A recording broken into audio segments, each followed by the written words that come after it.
È andata così. Purtroppo è andata così.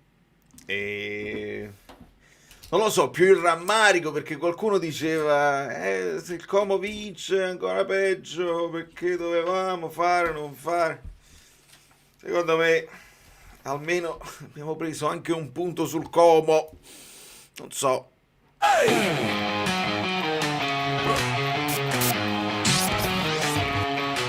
Amici bellini, la strada è sincera, si lotta col cuore, non solo stasera. L'amicizia ci guida, la voce si sente, pazienza e supporto, la fiamma ardente.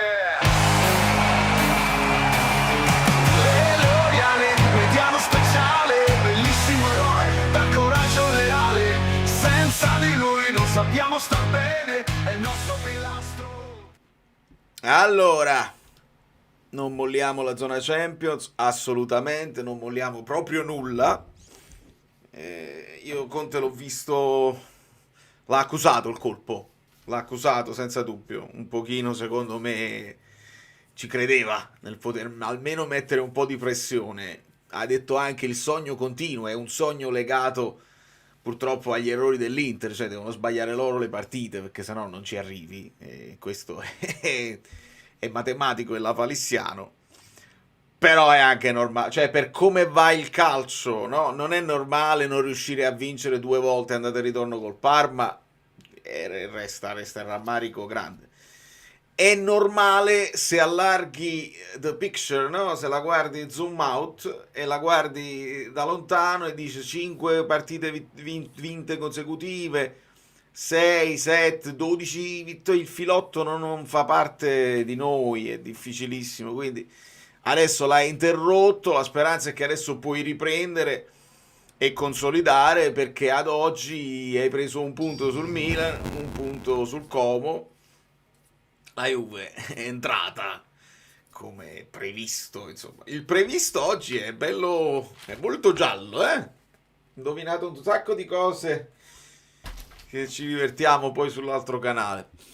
Ma va bene così. Sono d'accordo, France, io così la sto vivendo, ecco, non c'è. Ecco qua, i complimenti a quelli là. Ne stavamo parlando, insomma, anche sul gruppo, perché quando poi il Como va in vantaggio di 2 gol, tu dici, oh log, prendiamo un punticino sull'Inter, che staccano e steccano e stacchi il biglietto per andare là e invece no, il gol che fai a fine primo tempo in qualche modo toglie delle certezze al Como e dà forza all'Inter che rientra in campo meglio e poi ci sono tanti errori individuali, alcune scelte discutibili onestamente, anche un po' di mazzo perché mettiamocelo, perché attraverso loro la prendono nel finalissimo, sarebbe stato tutto un altro sapore tutta questa storia, però hanno dimostrato di stare là davanti non a caso, eh? Cioè non è che lo stiamo perdendo noi sto scudetto onestamente, perché noi stavamo dietro in rincorsa, l'avrebbero perso loro oggi, mi sento di dire così. Comunque, ciao Francesco, no? Mi trovo, dovrei ricordarmi se non. Dopo una stagione così mi viene solo da fare i complimenti a questa squadra che nonostante tutto è rimasta lì. Realisticamente era prevedibile, ora mettiamo le basi per l'anno prossimo. Mi sembra un messaggio giusto anche per capire, insomma, se ci sono giocatori che possono migliorare, altri che sembrano non convincere troppo. Basta con gli esterni a piede invertito. Il problema è che oggi proprio il cross al centro era da come l'ha descritta Conte nel dopo partita. Loro nel momento in cui mettono 3 centrali strutturati e allargano anche Del Prato a quinto, quindi quelli grossi, Troiglio, come cacchio, Troiglio è il bassista, Troilo, Circati, là si intruppa tutto e quindi in teoria il cross non è la soluzione migliore. Ecco perché secondo me ci siamo incaponiti per entrare centralmente e il gol arriva da un'entrata centrale perché Lobotka di prima, Oilund che la smista anticipando. Se tu fai le cose poi di prima era quello il modo per scompaginarli un pochino, perché ti seguono, ti bloccano tutti i tiri, sei riuscito ad arrivare al gol così, dovevi farlo di più. Ovviamente mi arriveranno molti altri spunti tattici da tutti voi, perché i dubbi che avete voi anche sulla formazione ce li ho avuti anche io, e fa testo il video di prepartita. L'anticalcio 0.07 di expected goal, e vabbè, ma quello dovevano fare. La cosa assurda è che un giocatore che non ha mai giocato, che hanno preso a gennaio 0 minuti, si squalificato Pellegrino, che era la loro punta di diamante, questo fa la sponda della sua vita con strefezza. E anche là dobbiamo parlare di Juan Jesus, di Buongiorno, perché l'ho rivista e non sono convintissimo. Non sono convintissimo di chi doveva andare su quel pallone. Certamente non devi andarci in due. Quello secondo me è l'errore. Nel senso che se la palla spiove su di uno, l'altro deve andare a prendere quello che si sta buttando dentro, scommettendo sul perdere il duello di testa, no? Quindi se Buongiorno ci può arrivare, Juan Jesus deve mollare e andare a prendere strafezza, o viceversa, perché la palla va verso Buongiorno, verso Juan Jesus, quindi Buongiorno, che era un po' in ritardo sul Fege, avrebbe dovuto poi fare la corsa lunga. Non lo so, veramente un po' complicato, ma io ritengo che il piano gara quello era, perché si sarebbero difesi comunque a prescindere. Quindi questo è. Siamo in 300 e passa, e io vi ringrazio, perché anche il fare la live dopo significa essere i veri tifosi, non quelli che a botta calda sfogano, dicono quattro cose, sfogano. No, un po' di analisi, è meglio aver sbollito, anche per non dire cose troppo esagerate subito. E vediamo chi è vero tifoso. Allora, non è un problema di piede invertito, infatti è un problema di piede e basta. Per segnare contro squadre che mettono l'autobus in porta sono due: uno, i cross decenti; due, tiri da fuori. Noi nessuno dei due, è vero. E Conte, l'hai visto che ha fatto anche il gest tirate? L'ha fatto già dal primo tempo e lo aveva detto anche nella partita precedente. E un po' ci abbiamo provato, ma sono stati tutti tiri ribattuti. La maggior parte dei nostri XG, perché anche quelli sono XG, quando tu fai un tiro verso la porta e viene bloccato da una gamba di un difensore, anche quello è XG. Quindi là non siamo stati in grado di trovare spazio. O queste sono due delle possibilità. La terza possibilità è riuscire ad isolare nell'1 contro 1 un Alisson, o nel primo tempo Spinazzola, o un Politano, che però non era in grande forma onestamente oggi, e puntare su quello. Ne superi uno, hai creato la superiorità, un altro viene o a raddoppiare o a cercare di mettere una pezza, e si deve liberare qualcun altro per forza. Questo è. Lobo, partita monumentale. Il lavoro sulle ripartenze mi rafforza il pensiero che ti ho detto oggi su Anghissà. Avevi lui in campo, prendevi ripartenze con la pala. Sì, sono d'accordo. Per me Lobotka ha fatto una grande partita, anche proprio sulle preventive. Insomma, sapeva dove trovarsi sulle linee di passaggio eventuali loro. E la fa lui quell'imbucata, poi però è l'uno che porta al gol di McTominay, quindi su quello sì. E su Anghissà, ogni volta che lo vedo titolare ho quella speranza di rivedere quell'Anghissà, e ogni volta mi ritorna la consapevolezza che Anghissà non sta bene fisicamente, e si vede purtroppo che non ti può dare. In alcune partite può bastare anche un Anghissà al 50%, che sta là tranquillo e ci mette il fisico. Ma in partite come queste, dove devi metterci tutta la qualità che hai, perché loro si difenderanno e basta, col senno di poi, no, ma anche col senno di prima. La mia idea era quella là, che la prima indiscrezione di Sky. McTominay più basso e Alisson davanti. Capisco l'idea di mantenersi un'arma per il secondo tempo, però non è stata della stessa idea a Conte, e Cabafà. Purtroppo questo è. L'anno prossimo mi priverei di Frank per uno più giovane, e amico mio, purtroppo è un pensiero che dobbiamo fare, anche per quello che noi sappiamo a livello di indiscrezioni, insomma, che il problema comunque ce l'ha, al di là del recupero dall'infortunio. Se ha qualcosa di quello che abbiamo più o meno saputo, e non tornerà mai quell'Anghissà lì, quello dominante che ti fa la differenza. Ti può tornare un giocatore che si deve gestire, non sappiamo se sta giocando sul dolore, non sappiamo se mo questo è, non sappiamo se può pure risolvere, però sicuramente mettere un po' di forze più fresche un po' in tutti i reparti è una cosa che bisogna fare. Mainu era un grande acquisto. Ci siamo arrivati non troppo tardi perché comunque poi il Manchester quando ha cambiato allenatore l'ha rimesso al centro del progetto. 5 partite vinte per un gol di scarso, abbiamo un gioco pietoso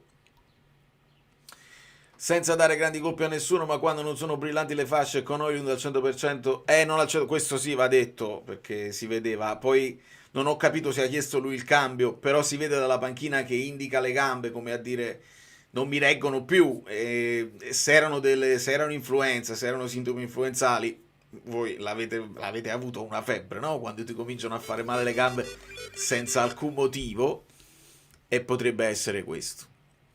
Che significa inutile che ascolti i vocali? Che significa? Bisogna ascoltarli i vocali, Fabio. Anche se abbiamo detto cose scontate o che sappiamo già.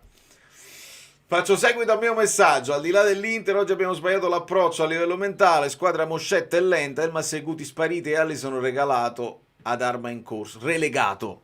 Corretto, più corretto delegato. Grazie Giovanni, prima di tutto. Sì, sono d'accordo. Non me la sento. Io, ecco, quando mi dite delle cose sulle formazioni, io cerco, vi do la mia opinione, perché sto qua per questo, e contemporaneamente cerco di mettermi nei panni dell'allenatore per darvi un'opinione logica di quello che potrebbe essere, perché a furia di guardare partite, a furia di sentirli, capiamo più o meno come la può pensare, e come Alisson l'ha vista come un'arma in corso.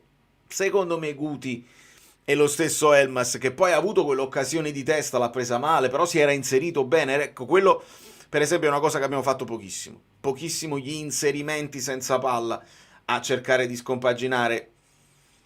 Siamo arrivati a fare il giro palla troppo sotto loro. Forse, e qua la dico la sparo grossa, un giro palla anche un po' più dietro doveva costringerli a farli uscire un pochino, alle volte richiedere la pressione, però avrebbero anche potuto aspettarti lì, e se ti uscivano un pochino potevi poi sfruttare qualche inserimento senza palla di McTominay poi nel secondo tempo di Elmas. Per quanto riguarda Gutierrez, per me deve giocare di più, si deve alternare, e non solo al posto di Politano, perché lo stesso Spinazzola non mi sembra in grande forma, lo vedo un po' impacciato, non lo vedo brillante quando punta l'uomo, e anche nei suggerimenti che prova a fare, nei cross, non è lo Spinazzola decisivo che conosciamo, quindi per me Gutierrez più minuti, che anche dall'inizio, perché Gutierrez, se pure lui deve essere un'arma, non ci siamo. Il Napoli deve poterle sbloccare subito le partite, altrimenti il tempo diminuisce e non sempre puoi pescare il jolly Politano come ti è capitato col Milan. L'importante è che rimettiamo fiato sul collo fino a fine campionato. Io continuo a dare fiducia, Simo Napolitano, e ci potremmo permettere. Comunque forza Napoli sempre. Sì, vabbè, io mettiamocelo il fiato sul collo, però hanno guadagnato, già i punti erano troppi, facendo le dovute, i dovuti calcoli. Adesso 75-66 sono 9 punti, devi staccarne non solo 3, ne devi staccare 4 e tu non devi fallire più, quindi diventa, diciamocelo per non soffrire, quando prendi la carta del mercatante in fiera, il grande teatro, mercante in fiera, figli l'ultima, per non soffrire, lo scudetto è andato, diciamocelo chiaramente, perché poi sarebbe assurdo, però non voglio che si molli, perché la soddisfazione di arrivare davanti al Milan è un'ottima cosa per quanto mi riguarda, anche per le diatribe Conte, Allegri e tutte le cose, il 3-5-2, il 3-4-1-2, è bello arrivare davanti per molti motivi. Primo, non sappiamo se c'è la Supercoppa. 2, si prendono qualcosina di soldi in più.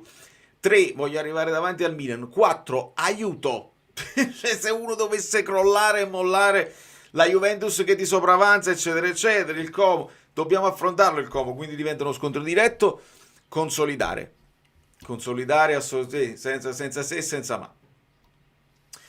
La verità è che ci manca qualità, noi vogliamo credere di avere una rosa forte, ma di giocatori con grande tecnica ce ne sono pochi, appoggi sbagliati, cross sbagliati, pochissimi tocchi di prima. Sì, è vero, è venuto un pochino a mancare. La sensazione era proprio quella. Io per questo ho approfittato almeno di poter postare la reaction prima della live, visto che la partita era di mattina a me, con la scusa anche di guardare il Como, perché mi interessava guardarlo a prescindere da quello che potesse essere il risultato. È comunque una partita che ti fa capire delle cose anche a livello tattico.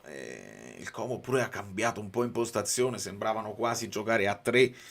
Sarebbe stato sfizioso vedere il Como vincere col 3-5-2, ma non è andata così.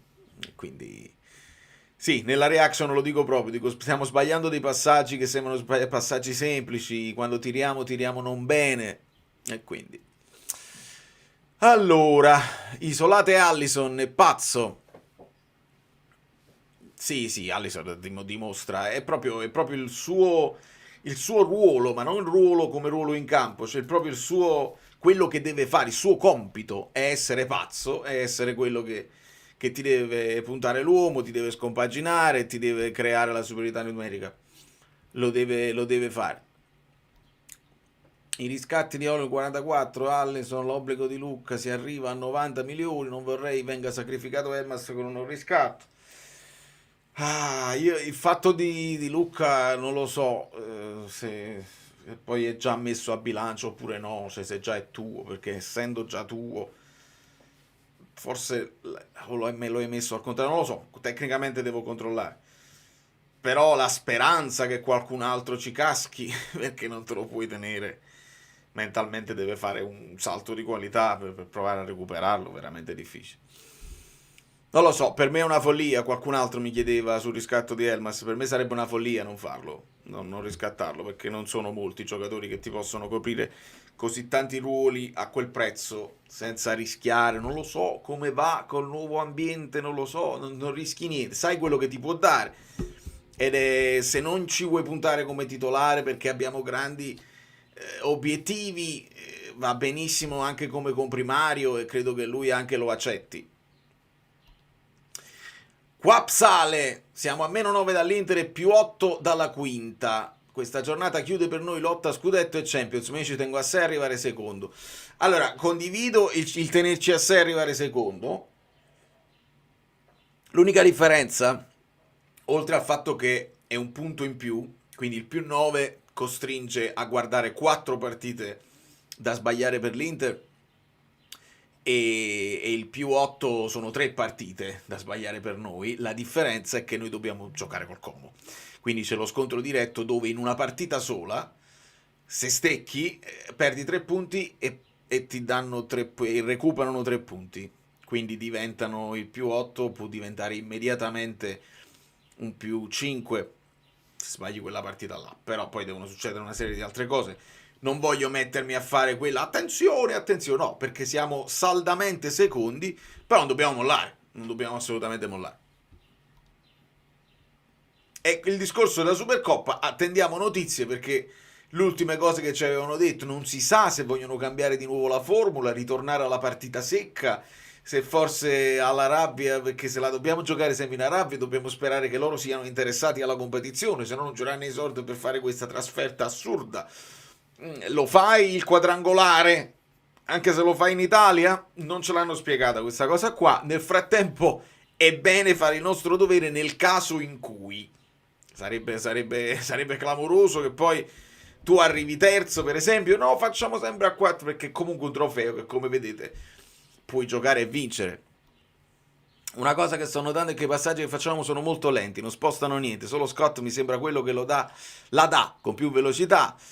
Questione di tecnica o mentalità, è tutte e due. Alla fine far girare forte il pallone e essere sicuro di te stesso, sai che la dai con i tempi giusti, quando il pallone scorre lento di solito hai anche un po' di paura di sbagliarlo e quindi di darlo all'avversario. Il passaggio anche semplice ti fa guadagnare metri se la dai avanti al tuo compagno, se gliela dai sui piedi, si deve girare, la deve controllare, invece sempre passaggi progressivi sarebbe la cosa ideale. Scott ce l'ha, lo fa sicuramente, anche Lobo prova a fare, un po' tutti provano a fare, però siamo stati un pochino, effettivamente il giro palla, non è stato nemmeno il giro palla secondo me lento. Per me, cercando di rivivere la partita mentalmente, domani faremo sicuramente l'analisi, per me è stato più una questione di prevedibilità, cioè la palla faceva così, sempre a mezzaluna intorno all'area, e poi qualcuno si doveva prendere o il rischio di fare un'imbucata centrale rischiando di perderla, perché l'imbucata centrale comunque c'è tanta gente davanti, o di fare l'uno contro uno. Qualche volta Politano l'ha provato ed è stato fermato, qualche volta Spinazzola, oppure di provare a tirare anche da fuori sperando in una respinta, in un attacco del pallone dopo una respinta del portiere. C'è stato poca roba, perché proprio il primo tempo mi ha scritto solamente strefezza, non c'era niente di cui scrivere. Nel secondo hai fatto qualcosina, ma non tanto. La palla più veloce, questa è una delle differenze tra Premier e Serie A, sicuramente. Forse troppi, ma la domanda è: chi vai a prendere se non riscatti lui? Penso stiate parlando ancora di Elmas. Una curiosità: hai visto il voto alla stagione di Savic fino a ora? Oh, mi dai? No, hai visto, proprio un'altra frase. Mi dai il voto alla stagione di Savic fino a ora? Ho 2 account per darti un sei bellino. Non lo far sentire in giro, che poi dicono che grazie. Stagione a Savic fino a ora, secondo me 6, perché qualche indiscrezione, qualche indecisione ce l'ha fatta vedere, ma qualche rigore l'ha parato e non ce li dimentichiamo, perché pare sempre che teniamo negli occhi l'ultima memoria di una cosa che non ci è piaciuta. Per me è 6 lui e 6 Meret. Nessuno si è imposto come grande portiere, come per esempio Svilar all'inizio, come Maignan anche all'inizio, che hanno salvato proprio tanti gol. Ci sono anche queste, ci sono le statistiche, cioè i gol salvati. E il Napoli non ha... Questa è una domanda che vorrò fare ad Andrea Marinozzi appena posso. Cioè, dove il Napoli ha un primato? Dov'è che primeggia il Napoli? Dov'è che il Napoli ha fatto meglio di tutte le altre? Una scelta, un modo di giocare, un giocatore? Secondo me sono pochissime le statistiche in cui il Napoli questa cosa qua la facciamo meglio di tutti, o in fase difensiva meglio di tutti. Secondo me sono poche e sono curioso di vedere queste cose qua. Per il resto è stato tutto un po' medio, con tutte le attenuanti che conosciamo. E anche il non poter avere un'idea solo tattica, ma doverne attuare 300, significa che è difficile fare il miglior pressing possibile, oppure il miglior blocco basso o il miglior possesso palla. È difficile se devi continuamente cambiare e adattarti alle situazioni. Secondo te perché Conte si ostina a far giocare Scott in quella posizione quando ha dimostrato che ha più campo e riesce a essere incisivo? Sono d'accordo con te, non lo so. Nel senso che immagino che lui lo voglia vedere più vicino alla porta, fargli fare meno fase difensiva in modo tale che possa essere più lucido davanti alla porta. È più o meno una posizione simile a quella che è la mezzala di inserimento che aveva fatto bene nel 4-3-3. Lui anche da mediano alla fine si inserisce perché ha anche quella fiducia in se stesso e dice io mi butto, se non va, ma riesco anche a recuperare. Non lo so, io credo che di base nel momento in cui recuperi Anghissà tu vuoi pensare, credo che di base in Conte ci sia l'idea, questi sono i migliori che ho e li posso mettere così. E così fece a inizio stagione. Adesso non vuoi tornare indietro cambiando di nuovo modulo, anche perché non hai i terzini, non hai Di Lorenzo, non i terzini, non hai Di Lorenzo, potresti adattare Spinazzola a destra. Ma avevamo fatto bene onestamente anche con il nuovo modulo. Quindi se non succedono cose brutte è difficile poi cambiare. Buonasera, auspico che Conte vada alla nazionale e che Dela svecchi la squadra. 75% possesso palla, abbiamo fatto 2 tiri in porta, ma si può? Si può, è successo. Il possesso palla non è sinonimo di tirare in porta, lo sappiamo bene. E ci sono anche volte in cui fai 20-30% di possesso palla e la vinci, eppure mi sono venuti a lamentare, come si fa a vincere così, eccetera, eccetera. Io di base preferisco che la palla la teniamo noi e fare un calcio dominante. Se però il calcio dominante non ha un outlet, non ha uno sbocco verso la porta, ce lo facciamo fritto.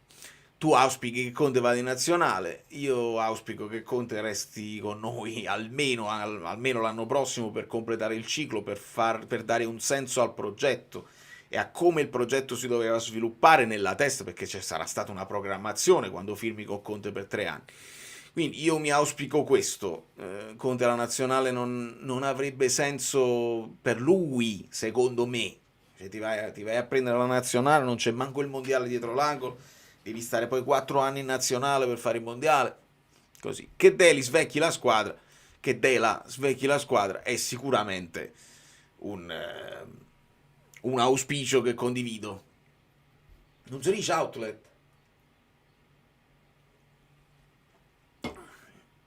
Chiedo a Valentino, non lo so.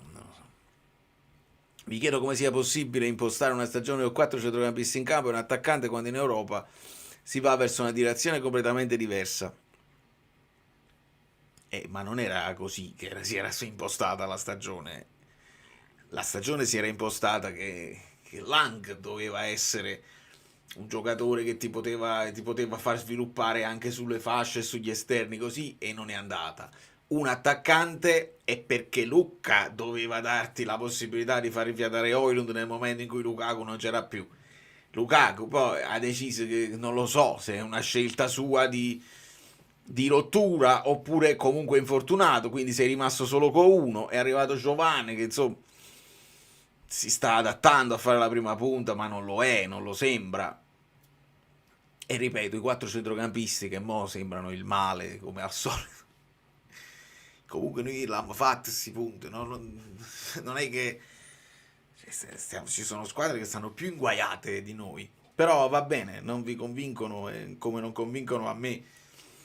Alcune cose le farei in maniera diversa, non è che mi devo mettere a difendere l'idea di Conte, però non vorrei che si vada oltre solo perché non è arrivato il risultato, perché questi commenti non mi sono arrivati quando abbiamo vinto le partite, e allora se facciamo così poi diventa un po' più complicato parlare di calcio solo in base al risultato. Cerchiamo di capirci. Allora, Lang sempre a partita in corso, siamo partiti con quel fantomatico 4-1-4-1. Conte ha detto che non ha nessun accordo con la nazionale, un altro anno di contratto, si deve risedere con ADL, sto fatto ogni anno non mi va giù, Italia vicina al ripescaggio. No, quale ripescaggio? Non farmi ridere, sono articoli del cazzo fatto dall'Athletic, non mi ricordo quale, uno dei giornali che ha il valore del Leggo, quello là della metropolitana.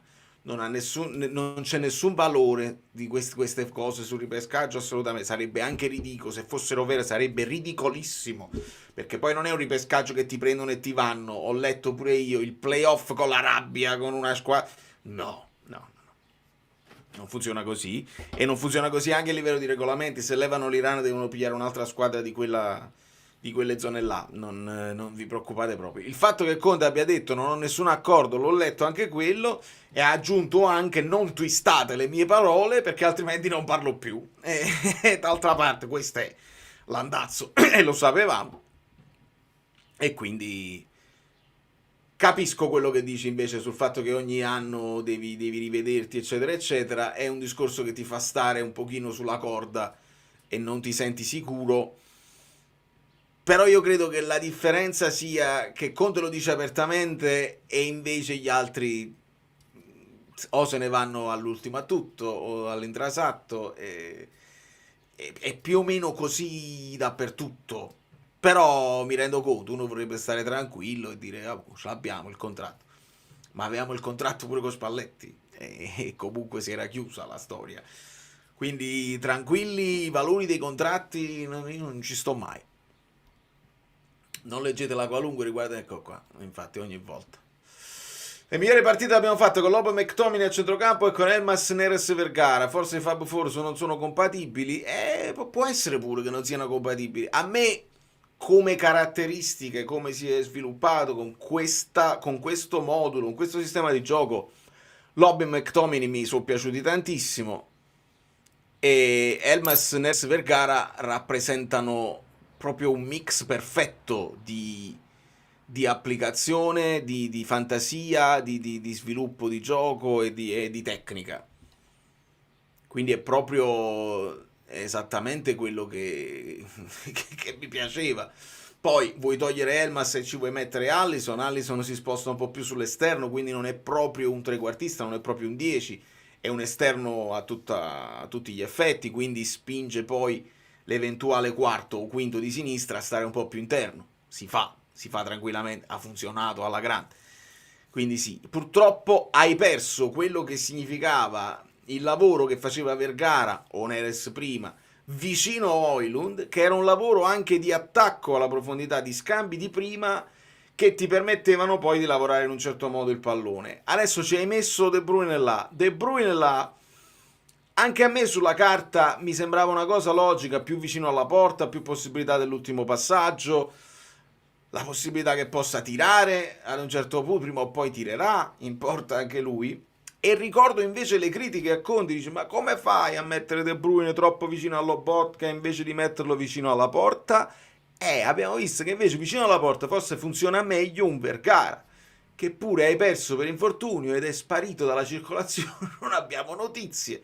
Così come Neres, e anche là ti sei dovuto reinventare qualcosa. Ogni tanto ci hai adattato Elmas, adesso stai provando De Bruyne, il che va bene, ma nella logica delle cose, a me il De Bruyne che viene un pochino più dietro e può alzare la testa e può sviluppare insieme all'Obotka anche non mi dispiaceva, onestamente, e ci sono dei numeri a supporto che dimostravano che comunque stava funzionando come cosa. Quello che non funzionava nel 4-1-4-1 era il McTominay esterno sinistro che doveva venire a fare il lavoro difensivo insieme al terzino. Era quello che non mi piaceva, era quello che non funzionava. Quindi è come se ci fosse sempre questa coperta corta, tiri da una parte, si scopre dall'altra. Le formazioni perfette non è che non esistono, esistono, ma stanno in Francia, stanno in Germania, in questo momento là stanno quelle formazioni quasi senza difetti. Complimenti a questa squadra perché nonostante tutto ha tenuto a botte in una stagione che senza la mentalità che ti dà Conte poteva solo andare peggio. Io sono d'accordo su questa cosa qua. Sebbene questa sarà la settimana che Conte è out, Juan Jesus out, e va bene ed è normale, lo sappiamo, non siamo nati ieri, sappiamo benissimo come reagisce la piazza. Però io me ne sono accorto dalla sconfitta del Milan cosa significa avere Conte in panchina, perché perdi quello scontro diretto e il Milan crolla male contro l'Udinese in casa. Non voglio rivalutare il pareggio contro il Parma perché il Milan ha perso, però la sensazione che Conte mandi al manicomio più o meno tutto il paese, che sta spingendo, pigliate Conte la nazionale, levatelo da Napoli, in modo tale che il Napoli non rappresenta più un problema, non ci dà fastidio e ce la giochiamo tra di noi, e se vogliamo spingere il Como spingiamo anche il Como, se la Roma non ce la fa. Quindi quella sensazione là io con Conte l'ho avuta, non l'ho avuta con Garcia, non l'ho avuta con Calzona, non l'ho avuto con Mazzarri, ho visto l'Italia felicissima di un Napoli che in affanno cercava di sistemare la direzione tecnica con quegli allenatori. Quindi come a livello di come ti tiene sul pezzo e di come riesce a darti qualcosa in più, c'ho pochi dubbi. Phoenix celebra 21 mesi di membership. Buonasera amico tutti. Grazie, buonasera a te amico mio. Il Napoli primeggia nei cross prevedibili di Politano. Se un perrone un po' polemico, un po' sarcastico. Sul discorso del riscatto in molti stanno mettendo in discussione Højlund, anche giornalisti, sento puzza di mossa mediatica preventiva. Non bene, io sono convinto che Højlund sia un grandissimo attaccante, che ha grandissime potenzialità, che è ancora giovane, non è uno di 27 anni che dice sta nel prime, questo ci ha fatto vedere, questo è. Quanti ne ha? 23? È 23, c'è molto ancora da lavorare, c'è da sviluppare e molto lo ha fatto vedere quest'anno. Questo è stato un anno di transizione per Højlund, che ha imparato a fare tutto il lavoro di Lukaku, anche spalle alla porta, che non aveva mai fatto prima. Io ci ho visto tante cose buone. molte volte è stato mortificato da arbitraggi indecorosi. Højlund è stato veramente ammazzato di falli, gli hanno annullato gol regolari, gli hanno chiamato falli al contrario. Oggi si porta a casa un altro assist che comunque non ci fa perdere col Parma, perché là serviva il momento, la zampata, e poi arriva il gol di McTominay. Per me non ci sono alcun dubbio, cioè non ho alcun dubbio che quei 44 milioni di riscatto siano benedetti. Per me non c'è dubbio. Højlund titolare e prendere una riserva al posto di Lukaku. E questo è altrettanto innegabile, perché non credo che si possa andare avanti con Lukaku comunque vada. Cioè, se ci fosse un ricucire i rapporti, perché alla fine abbiamo visto che si è andato allo scontro e non era il caso, e qualche notizia insomma mi dice anche che Conte ci sia rimasto molto male, onestamente, e quindi sì, bisogna trovare una soluzione per vendere Lukaku a qualcuno e sostituirlo con uno di spessore, in modo tale che non devi poi affidarti all'adattare un Giovane, adattare altra gente, adattare Neres, adattare KDB. No, ti serve un'altra punta. Non so se con quelle caratteristiche o con altre caratteristiche. Io cito tra gli attaccanti che mi piacciono e che sanno dialogare con la squadra, Zirkzee. Continuo a dirlo perché è un giocatore che può giocare anche a due, può giocare anche insieme ad Højlund nel momento in cui ne hai bisogno. Se vuoi continuare con una punta, se invece vuoi passare a due punte, le punte che ti servono sono tre. E su questo non abbiamo dubbi. Dopodiché, strano che Conte non abbia proferito parola su Rom. Non lo so, sai, se gliel'hanno chiesto, non gliel'hanno chiesto, non ho memoria. Non gliel'hanno fatta la domanda. Mi posso anche pensare che insomma il Napoli abbia detto a tutti quelli che poi vanno in conferenza: non fate domande su Romelu perché non abbiamo intenzione di rispondere. Potrebbe anche essere questo. E si lascia speculare, poi ognuno può farsi le sue fantasie o può seguire le voci che si rincorrono di corridoio, perché le voci comunque si rincorrono, che tu parli o non parli, le voci si rincorrono. Sotto questo punto di vista non c'è dubbio. Però il non citarlo, ecco, quando poi ha fatto l'elenco, era già più di un segnale che Conte ci ha mandato. Allora, la denuncia di ADL sugli agenti resterà un piccolo trafiletto su qualche quotidiano sportivo o si farà un'indagine seria? Il vero problema del calcio italiano è restare solo superficiale. Mi fa piacere che mi hai fatto questa domanda, Danny, anche perché mi avevano mandato in privato delle parole che poi dovrei controllare, insomma, riverificare, di Gentile, di Claudio Gentile, che dice: in Under 21, riportate la fanpage, quindi mi devo fidare, però dice: in Under 21 vennero da me con una borsa piena di soldi dicendo di convocare chi volevano. Io minacciai di chiamare i carabinieri e alla fine mi fecero fuori. Se non fai il burattino va così. Non ho approfondito la cosa, ma se questa frase va a braccetto con quella di De Laurentiis, se ci sono delle figure, non sono solo delle figure, delle ombre, ma hanno nomi e cognomi, questa gente qua, bisogna andare, capire e fare le cose che bisogna fare, perché poi è facile lamentarsi, il calcio italiano, eccetera, eccetera. Se avvengono cose così, bisogna intervenire. Quindi lanciare una pietra così nel mare che si allarga e poi sparisce e non c'è seguito di nulla, non credo che serva a niente. Se invece si va nel profondo, stiamo lì coi popcorn, coi finocchi, sgranocchiamo i finocchi e vediamo quello che succede.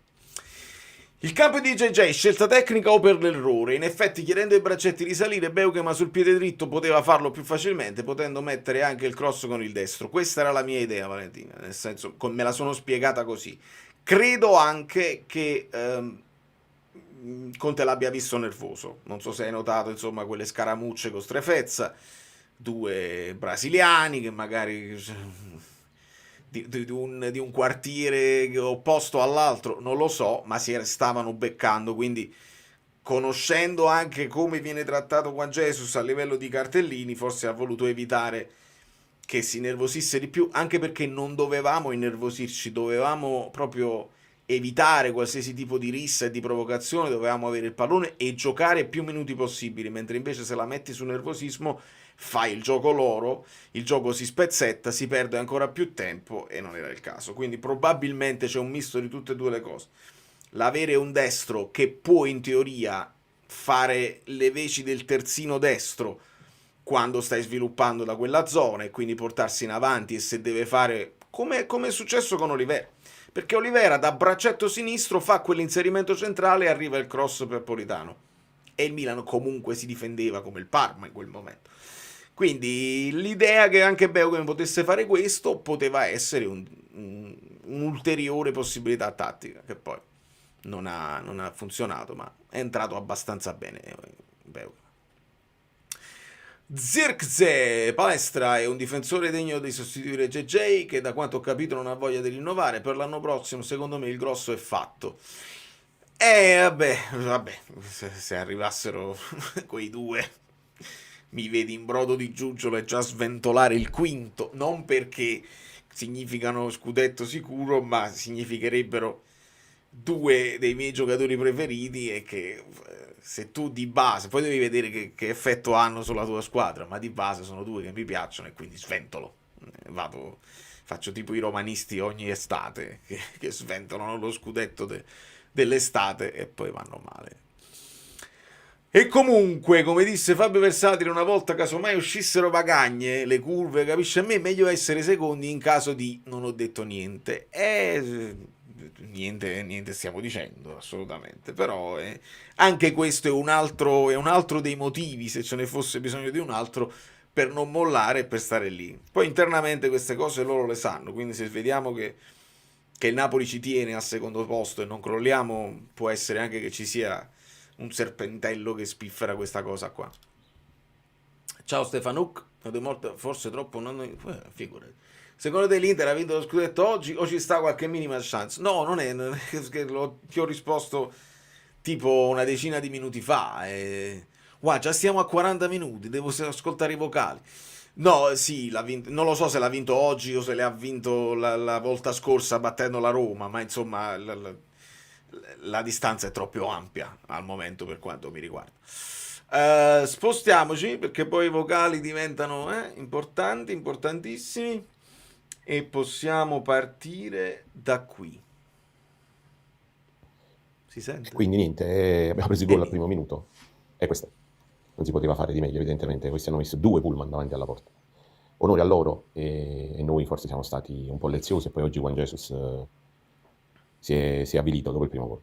Si è avvilito? No, può essere che ha sentito la responsabilità, ci aggiungiamo anche questa nella sostituzione, perché poi può essere anche che in campo ti rendi conto, mister, questa non è la mia giornata, forse sono meno sul pezzo.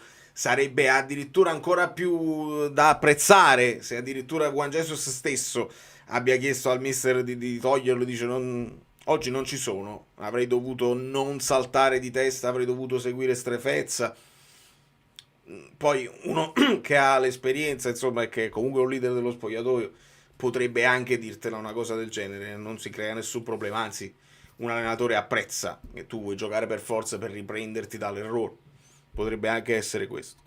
Ciao a tutti amici bellini, ciao Valerio, guardo ogni tuo video, ti seguo sempre live, quindi so già come la pensi, so già che su questi discorsi dove uno ci era meglio mettere questo o quell'altro, giustamente la tua risposta è forse quella più giusta e non si può sapere, quindi io non ti chiederò forse era meglio far giocare Ale, sono a posto di anch'issa perché mi era piaciuta molto l'idea che avevi fatto vedere tu nel video pre-partita.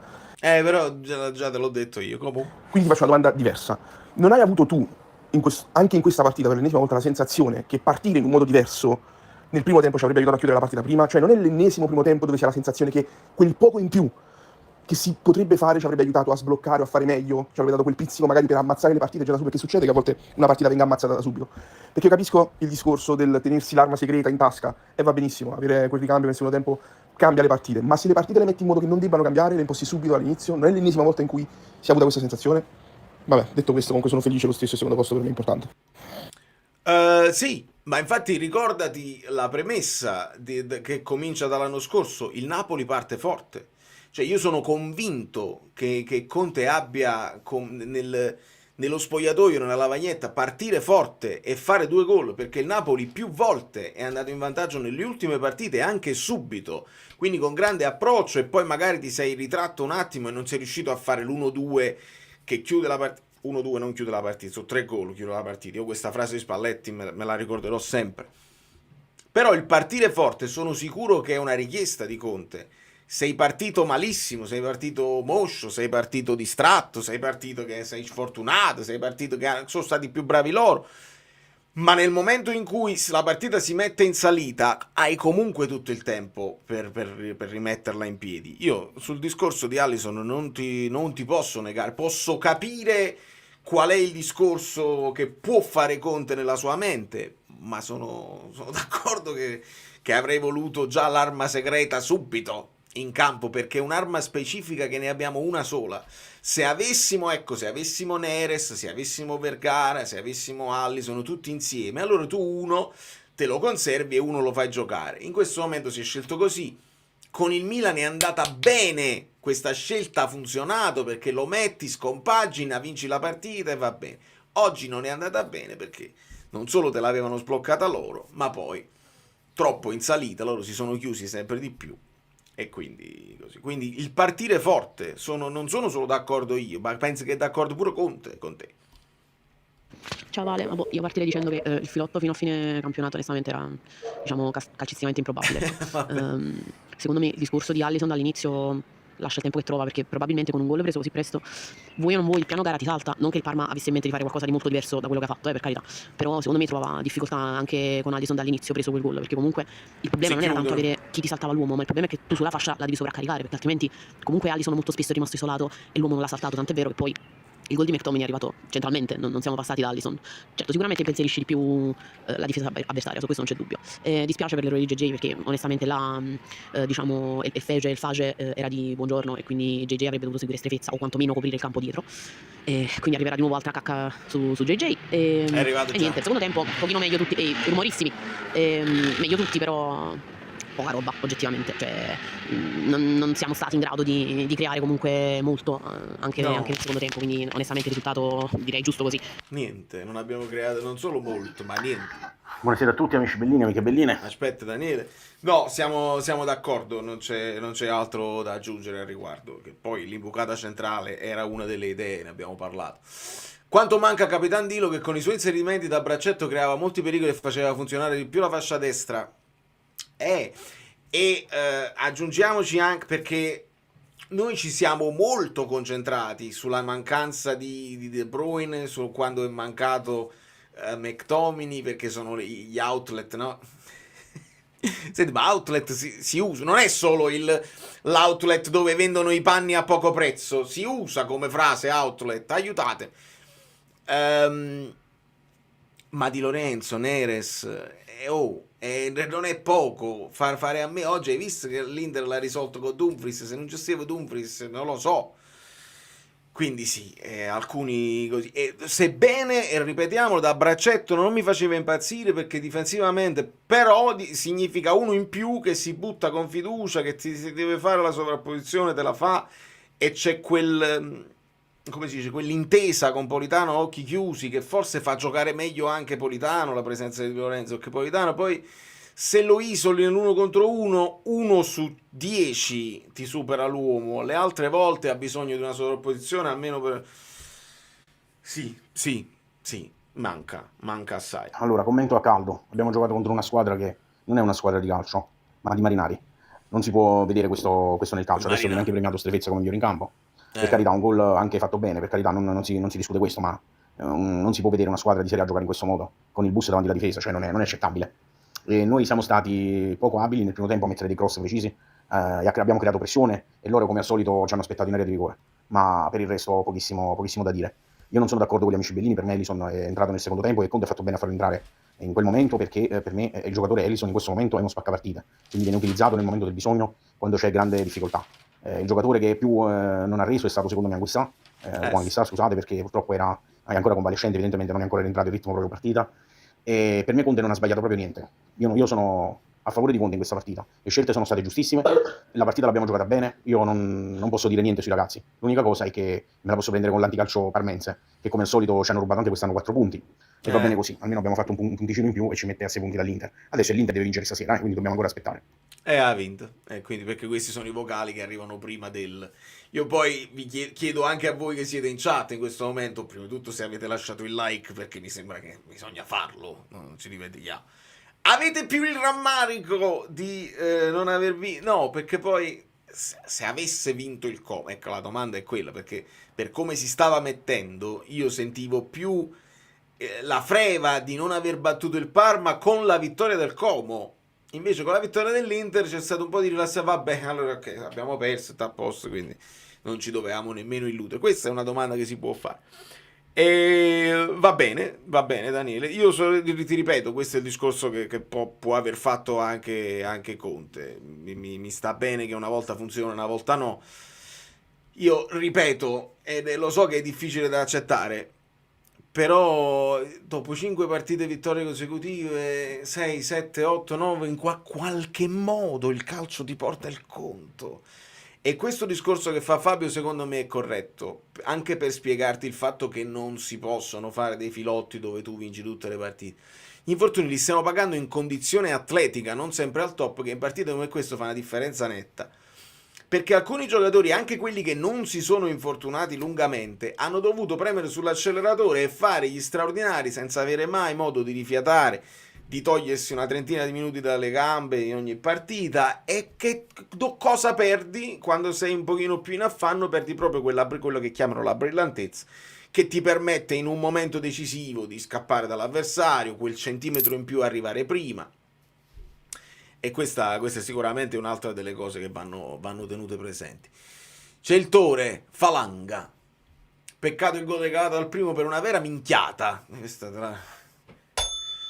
la omologo. Poca roba il primo tempo, meglio nel secondo. Diverse volte ho visto KDB libero in ampi spazi, ma non cercato. L'ho visto pure io. Sì, poi un paio di volte ha provato l'imbucata e non è andata benissimo. Secondo me ha fatto una partita sufficiente, però volevo qualcosina in più da KDB oggi. Oggi, per esempio, mi è piaciuto di più Lobotka che KDB, per capirci. Però poi anche nelle pagelle, nelle prestazioni individuali, secondo me possiamo essere precisi, perché alla fine io dico, in reaction, vorrei Gutierrez al posto di Olivera, ma per una questione di aggiungere un'arma tatticamente, no? Un braccetto che però va tantissimo, e quindi crei un altro problema, perché loro Bernabé non scendeva, quindi dovevi dargli una preoccupazione in più. Non perché Olivera stesse giocando male, alla fine Olivera se la porta la partita a casa, secondo me. C'è una chiosa. Chiosa, direi che secondo me Lobotka ha fatto un'ottima partita, perché è veramente posizionato sempre benissimo, ci ha salvato 2 o 3 situazioni complicate. Secondo tempo molto bene anche Olivera. Buongiorno, dopo il primo quarto d'ora non benissimo, mi è piaciuto, ti dirò. Vabbè. E niente, Højlund secondo me non stava ancora benissimo, perché quando è uscito ha fatto dei gesti in panchina, come a dire, non so, secondo me era ancora molto debilitato dal virus dell'altra volta. Quindi vabbè, vediamo di bloccare quantomeno. Questo è un vocale delle 10:58 di mattina, quindi esattamente 5 ore fa. Io lascio le chiavi, dove sta? Lascio le chiavi a Valentina. Quando non avrò più voglia di fare il canale, voi lascerete i like a Valentina, farà tutto lei, al massimo le faccio gli editing dei video. Non c'è più bisogno che parli io. Beh, oggi speravo di fare un vocale diverso, ma quella a freddo ha sballato un po' tutto il piano gara. Non capisco perché già dalla fine del primo tempo non è stato messo subito in campo Alisson, che poteva dare imprevedibilità da subito. Poi quando è entrato effettivamente l'ha data male João Jesus. Il gol è molto responsabilità sua, se non tutta. In generale oggi soltanto Olivera e Buongiorno mi sono piaciuti. Non ho capito perché è uscito Højlund dalla regia, mi dicono che forse aveva ancora dei problemi fisici per il virus intestinale. Per me si doveva stare con 2 punte davanti, perché quando le soluzioni che hai sono puntare l'uomo con Alisson e crossarla, e poi vai a vedere in mezzo non c'hai un attaccante roccioso, è normale che non riesci a sbloccarla. Comunque vorrei soffermarmi su Carlos Cuesta, allenatore spagnolo, scuola Arteta, faceva il vice di Arteta, nel senso probabilmente curava soltanto la fase difensiva. È triste vedere che un allenatore giovane praticamente utilizza solo il catenaccio ad oltranza come modulo, il pullmandino davanti alla linea di difesa. Suona un po' di game over, è vero, purtroppo spero tanto che non mi mangerò le mani stasera perché se l'Inter vincesse tutto a posto, anche perché senza la nostra pressione, ma casomai perdesse io penso che rosicherò duro e Allora niente vedi, ragazzi, forza Napoli. Beh, oggi e allora è così, si rosica di meno perché l'Inter ha vinto. Per me nel finale doveva provare con un 4-3 con Guti e Beukema terzini, Alisson, Elmas esterni, KDB ancora in campo e fuori i pessimi Politano e Spina oggi insopportabili. Sono purtroppo d'accordo su Politano e Spina insopportabili. Elmas esterno destro, sì, si poteva provare, quindi con KDB e McTominay magari mezze ali. Perché no? Perché no? Anche questo si può fare. È chiaro che Beukema, ecco, Spina insopportabile. In questo discorso di cambio modulo ci può stare. Io mi giocherei uno Spinazzola terzino destro, per dire, se vuoi creare poi le sovrapposizioni, creare le catene del 4-3-3, quindi un Guti che si sovrappone ad Alisson e uno Spinazzola che si sovrappone a Elmas, secondo me non è una idea cattiva che si poteva fare, però tu scegli un paio di modi di attaccare quando prepari la partita, non li puoi preparare tutti, evidentemente avevi preparato altri modi e non sei riuscito a fare. Andiamo ad ascoltare altri vocali. Buonasera Valerio, buonasera amici bellini, classica partita da Napoli, soprattutto contro un Parma che onestamente è di una pochezza imbarazzante e noi siamo stati peggio perché lenti, prevedibili, abbiamo, come già sapevamo d'altronde, un serio problema di qualità sulle fasce, non abbiamo un tizio che sappia mettere un cross decente o quantomeno teso, facciamo questi costi a palombella nella speranza che... E che dire, io è vero che dopo è semplice parlare, ma non capisco il perché tenere fuori Alisson in una partita del genere, dove sai benissimo che ti metteranno lì arroccati nella speranza di strappare il punto. Sul gol del Parma io non ho capito che hanno combinato sia GG che Buongiorno, anche perché erano entrambi in ritardo. Io veramente non so, è un più zero che fa male contro il Parma, devo essere sincero. Io quello che ti posso dire è che sicuramente te lo dovevi aspettare, nel senso che nel momento in cui vedi il Lungagnone, tu l'hai studiato sicuramente, se ve l'ho detto io, che sono andato a fare 2 minuti di ricerca, figurati se lo staff di Conte, eccetera, eccetera. Sai che Suzuki ha il lancio, sai che possono provare a fare questa sponda, in qualche modo devi attaccarti un po' di più, poi il duello lo puoi perdere lo stesso. Però almeno se Buongiorno in quel momento, nel momento in cui parte il lancio di Suzuki, è più attaccato a El Fej, a quel punto, anche se la palla finisce in zona Juan Jesus, perché è lì che va il pallone, dove Juan Jesus si deve muovere poco, è El Fej che muove verso Juan Jesus e lo anticipa di testa, quindi Juan Jesus stava già là. Nel momento se Buongiorno stesse attaccato El Fej, a quel punto Juan Jesus si può spostare verso Strefezza. Secondo me quella è stata la mancanza di comunicazione. Oppure se Buongiorno dice guarda sto lontano, mi è scappato un attimo, vai tu, e Juan Jesus ci sta andando, a quel punto però devi scappare tu e pensare alla spizzata dall'altra parte. Oppure Juan Jesus deve ignorare, però la vedo difficile. Porto anche l'altra possibilità che ha sbagliato Juan Jesus, deve ignorare il pallone che sta andando nella sua zona, andarsene a seguire Strefezza, quando il Fej potrebbe a quel punto però stopparla, non è possibile, o fare un altro tipo di giocata con Buongiorno leggermente in ritardo. Ci sono molte difficoltà, insomma, sono state molte cose sbagliate in un'azione sola. Poi capita che quello prende il palo interno nel giro più bello del mondo, un gol bellissimo, cioè, se avesse tirato fuori come ha tirato fuori Baturina, e ha fatto lo stesso tipo di azione, eccetera, eccetera, non ne parleremo proprio, staremo parlando di un Napoli che con grande fatica è riuscito poi a sbloccare la partita, perché più o meno la partita sarebbe stata la stessa, credo io. Ciao Valerio, ciao a tutti gli amici bellini, un gran peccato. Io personalmente non credevo allo scudetto, significava fare altre 5 vittorie consecutive almeno, e credo fosse sull'anno di Spalletti, lo scudetto di Spalletti abbiamo fatto 10 vittorie consecutive, 10. facevamo un calcio 20 volte meglio di quello attuale. Più che altro poteva essere l'occasione per allungare sul Milan e mantenere distanze con Como eventualmente. E aggiungiamo il quando, cioè quando fai quelle 10 vittorie consecutive, non le fai nel finale quando stai nel pieno della lotta punto a punto, oppure con squadre che ti vengono dietro e squadre che ti stanno davanti, le fai quando sei nello slancio, stai tranquillo, ancora inizio stagione, metà stagione, Nel finale anche là abbiamo avuto difficoltà a inanellare vittorie consecutive, ricordiamocelo. Vincesse stasera e la Juventus. E mi auguro che invece questo risultato non porti a quello che sta passando il Milan, ovvero perdere le motivazioni una volta resosi conto che lo scudetto è andato, e quindi rientrare in quel calderone di squadre che lottano per il posto in Champions. Credo di no. Male, molto male l'inizio, veramente non so giù quando Jesus che cosa ha pensato. Per il resto loro hanno fatto la partita che ci si aspettava, chiusi dietro, noi ci abbiamo provato, ma la qualità che abbiamo è piuttosto scadente sotto questo punto di vista. L'unico che prova a fare qualcosa è Alison Santos, gli altri nessuno tenta un dribbling, nessuno tenta un'imbucata, un 1-2, quindi quando ci sono queste situazioni, se non fai qualcosa di straordinario, quindi oltre l'ordinario, non ne vieni fuori, è difficile segnare. Siamo completamente d'accordo. Finalmente aspetta, qua la Vergara con la pintura di Tracin, amico mio, ti vorrei dare delle notizie, ma purtroppo non ne abbiamo. Ci aveva detto fascite, plantare, eccetera, eccetera, ma ognuno dice una cosa e anche se parla il medico sociale non ci fidiamo più, quindi onestamente non ti so proprio dire.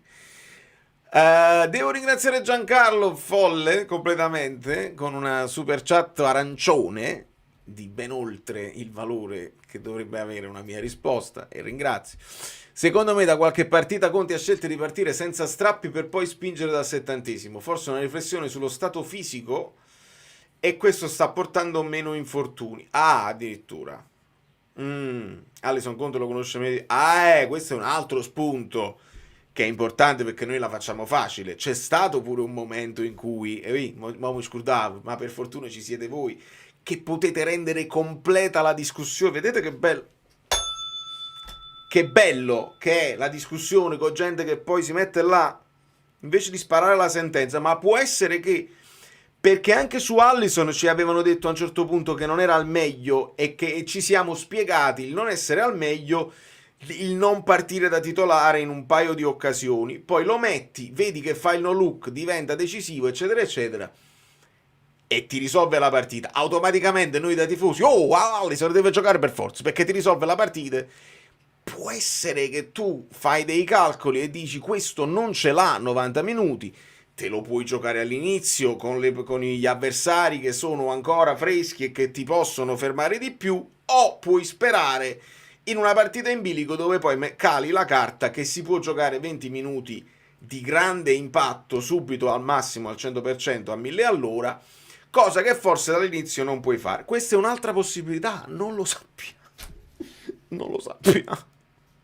Se sta bene, se sta male, oppure se la riflessione, tu dici io ho chiesto ai giocatori sempre di partire alla grande, così poi fisicamente non ce la fanno e scoppiano e si infortunano. Devo portare la stagione avanti con il resto degli infortunati che chissà se recuperano fino alla fine. Dobbiamo gestirci un pochino, vediamo di non farci male, in qualche modo la sblocchiamo, e forse questo è un po' troppo di ottimismo, perché non è detto che però può essere una riflessione anche sulle richieste fisiche di intensità di Conte. Questo è molto interessante. Grazie Giancarlo. Il terzo gol di Malen ieri è un capolavoro. Il primo.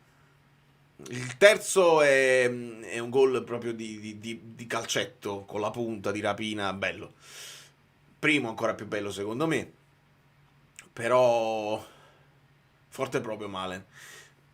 Chiedo solo che però non è che ogni volta che un giocatore fa l'esploit, ci poteva, perché non possiamo prenderli tutti. È chiaro che faceva comodo. Come la Roma in questo momento si starà chiedendo, ma noi Alisson Santos faceva schifo perché loro avevano un buco su quella fascia importante, e Alisson Santos gli avrebbe fatto molto comodo, avrebbero pensato anche loro, dice, ma non ce lo potevamo prendere noi Alisson Santos. Quindi accettiamo che almeno noi il Santos lo abbiamo azzeccato, lo abbiamo indovinato, e ce lo possiamo giocare anche l'anno prossimo con riscatto. Balen è un rimpianto sicuramente, ma non mi ricordo che fosse stato accostato al Napoli, quindi non direi Napoli beffato, più che altro. Nico Pazzo, Oilund lo vorrebbero tutti, mica poco. Ringraziate Luca per Malen, ma io non mi ricordo che si parlava di Malen, si parlava di Nuno, come si chiamava? Nunez, non si parlava di Malen. Bah, secondo te Conte non mollerà fin quando la matematica non lo conta? Io penso che lui di indole è così. Di indole è così. Però ovviamente deve vedere l'Inter inciampare. Se l'Inter oggi non inciampa, è chiaro che sono poche rimaste le partite dove l'Inter può steccare, e oggi ha concesso 2 gol, ma si sono messi là e ne hanno ribaltate, ne hanno fatti 4. La prova di forza dell'Inter oggi è molto importante, quindi è complicata. Sicuramente però non lo vedo uno che al secondo posto ci rinuncia volentieri, perché lo ha dichiarato in conferenza, anche allargandosi. Disse: Conte significa o primo o secondo posto, intorno a me c'è aspettativa e quindi io devo rispettare queste aspettative, o primo o secondo posto, che poi non può scendere sotto quello. Andiamo a Sblumbo. Buonasera a tutti ragazzi, buonasera Pedro, scusate per voce un po' tappata, vai a leggere i primaverini. Detto questo, partita da 2 facce, primo tempo regalato, nel secondo abbiamo almeno schiacciato il Parma nella propria metà campo, primo tempo regalato perché Conte è al solito molto testardo, con i famosi Fab Four, che non ha capito forse, che non si può fare, non vanno bene, non funge, perché nessuno poi punta l'uomo, perdi tanti giocatori, Scotti in primis in quella zona, De Bruyne per caratteristiche può giocare dalle linee, scende lì dalla zona di destra, alla fine si abbassa e si stacca dai difensori, Scotta ha altre caratteristiche, lo metti lì, lo perdi, gli sta un uomo addosso e non si riesce a girare bene. Gol subito, tra l'altro, veramente errore elementare, una palla a spiovere molto lenta dal portiere dopo 30 secondi, lì brutta roba da vedere tra Juan Jesus e Buongiorno, regalato quindi il vantaggio, e partita in salita, soprattutto con quella che forse è la squadra più anticalcio che abbia visto da quando inizia il campionato di Serie A, il Parma. E Scott tra l'altro appunto finalmente riesce a dare una sponda a Højlund, che la sponda la faceva Olivero a Buongiorno perché non aveva nessuno nel primo tempo, metti Scott nel suo ruolo e segna. Alisson è entrato bene, al solito non mi dispiace vederlo sempre a partita in corso. Gutierrez in realtà non mi ha fatto impazzire, se non tranne per la buona palla messa per Elmas che purtroppo non l'ha spizzata, l'ha impattata dall'altra parte, vabbè. Giovane fatto benino, era chiuso, non poteva fare di meglio, insomma. È questo, non ci sarebbero tante altre cose da dire, ma chiudo qui, forza Napoli sempre. Speriamo di blindare nelle prossime giornate il secondo posto. Sì, Giovane secondo me è entrato impalpabile. Acchiappa Angela Torre. non fate arrabbiare Angela Torre, perché lei non se ne frega proprio e va dritta sull'obiettivo. Non esiste. Ma poi scusatemi, ma De Bruyne, McTominay, che dovrebbero avercelo, nessuno prova un tiro da fuori. Ma poi scusatemi, ma De Bruyne... Paolo, questi sono Sta dicendo questa adesso, che sperava di regalare una vittoria ai suoi tifosi? Sì, ma come? Con il 10-0-0, grande modulo. Sta dicendo... Allora, Fabio Versatile mi ha chiesto di saltare il suo vocale e io rispetto la sua volontà. Ciao Vale, voglio fare una provocazione. Ma se avessimo lasciato il pallino del gioco al Parma, cioè io ricordo un Juventus-Villarreal con una partita preparata benissimo da Unai Emery, vinta poi 3-0, con lui che a Torino lasciò il pallino del gioco ad Allegri. E la Juve andò totalmente in confusione. Cioè la mia sì è una provocazione, perché a quel punto, tenendo il pallino del gioco, il Napoli è una squadra abituata, perché Conte è dinosauro, ma comunque fa sempre possesso palla, più del 50%, oggi ne abbiamo fatti il 75% mi pare. Però se magari avessi lasciato il pallino del gioco al Parma sarebbero potuti andare un minimo in confusione, saresti potuto ripartire dai momenti, avresti potuto trovare la profondità per Højlund o Giovane poi successivamente. E la mia idea, così prendendo spunto da quella partita e da molte altre partite che magari adesso non ricordo. Io non lo so come si fa a lasciare il pallino, cioè che fai? C'hai tu il pallone, gliela lanci? Cioè fai un gesto provocatorio tipo il PSG che batte, la butta in fallo laterale e ti viene subito a pressare. Cioè tu dici nemmeno a lasciargli il pallino e a pressarli forte, ad aspettarli per poi farli uscire un pochino. E può essere che la partita finisce 0-0, che se la passano tra di loro, se tu aspetti, se la passano loro, lo 0-0 va benissimo. Quindi non lo so tecnicamente come si fa a lasciare il pallino agli avversari. Il Milan lo lascia, ma in maniera proprio naturale. Cioè tu devi poi ricostruire una mentalità di una squadra, come hai detto bene tu, cioè non siamo abituati nemmeno a farlo. Quindi non lo so, è un'idea che però, se ricordi quando si parlava del Napoli in difficoltà erroneamente si diceva il Napoli fa il 3-5, il 9-1-1, non credo, il 9-1-1 non credo che lo fa.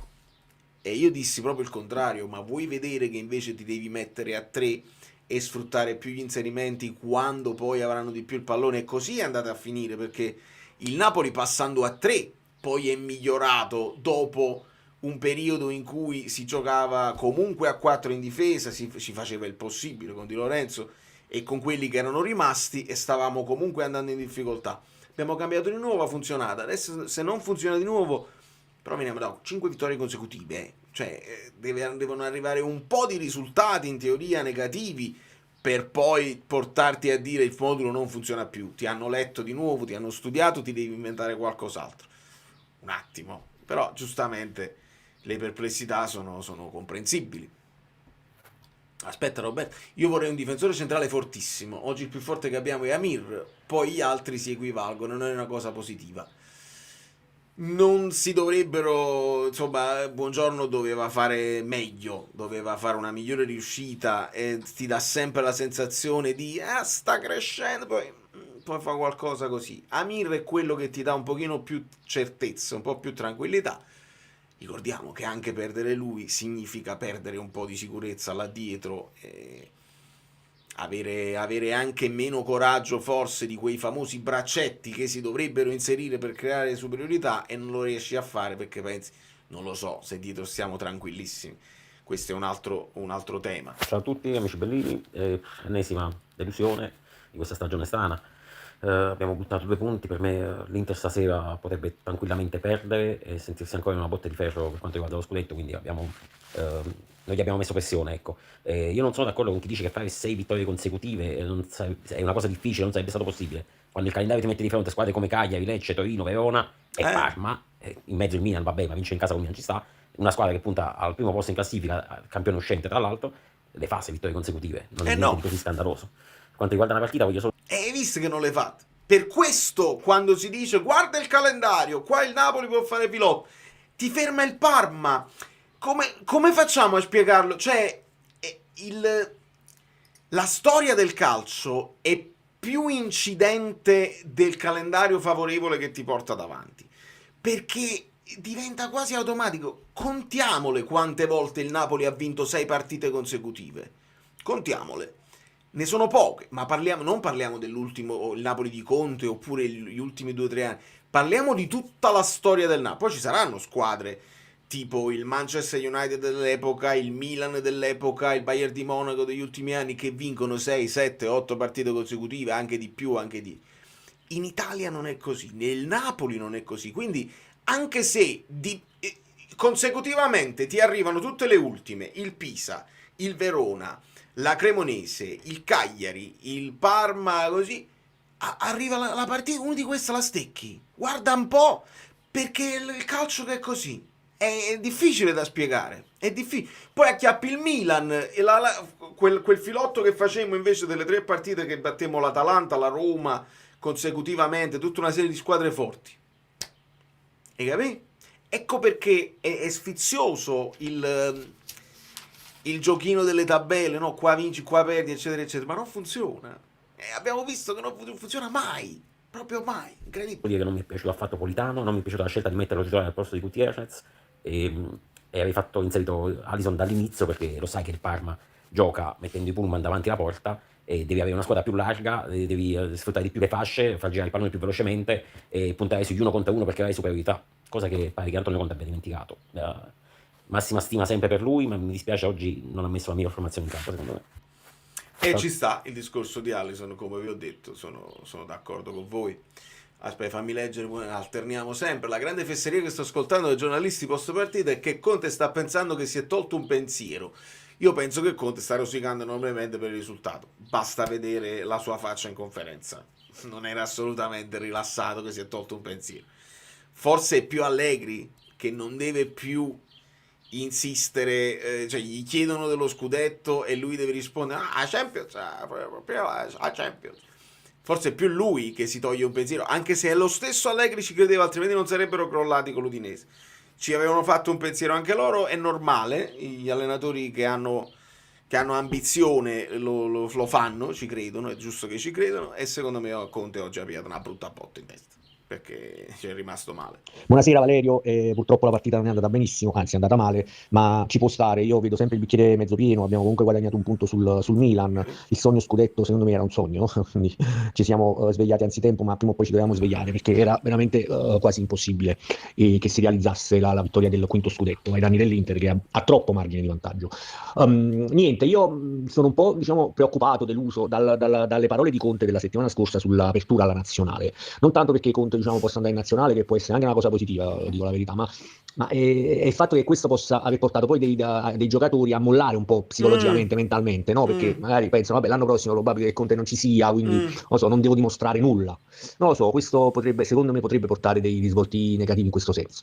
E in ultimo, io so di farmi dei nemici, soprattutto di Valerio su Elmas, ma gente come Elmas, Gutierrez, Jesus vanno ringraziati, ci stanno anche bene nel Napoli, ma hanno dimostrato ampiamente che diciamo, o danno il 101% oppure non sono proprio da squadra prima in classifica che deve lottare con una corazzata come l'Inter. Quindi spero che l'anno prossimo si faccia un upgrade non solo dei titolari, ma soprattutto di queste riserve che devono entrare e devono cambiare la partita.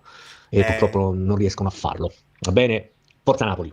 Giova, hai fatto fuori in un vocale solo Elmas, Gutierrez, capisco Juan Jesus comunque ha la sua età, ha fatto una stagione comunque dignitosissima, poi l'errore ci può stare, come li ha fatti Rachmani, come li ha fatti Di Lorenzo, come li hanno fatti Meret, Savic e tutti gli altri, va benissimo. Mi hai fatto fuori pure a Elmas e a Gutierrez che dovevano risolvere loro la partita in pochi minuti. Mi sembra un po' esagitato. Spiegatemi Parma-Napoli. Pino. Buonasera ragazzi, buonasera. Ho meno voce del solito perché ho urlato un pochettino dietro a determinati giocatori oggi. Ho visto troppi cross dalla tre quarti e la cosa mi fa arrabbiare tantissimo, perché comunque siamo molto bravi a raggiungere il fondo e non vedo perché oggi non siamo riusciti a raggiungerlo quasi mai. Detto ciò, speriamo vinca l'Inter stasera, così ci togliamo ogni pensiero dalla mente, almeno tutti quelli che ancora pensano che oggi ci si potesse avvicinare, e via, perché se stasera l'Inter perde io mi arrabbio tantissimo. Mi arrabbio tantissimo.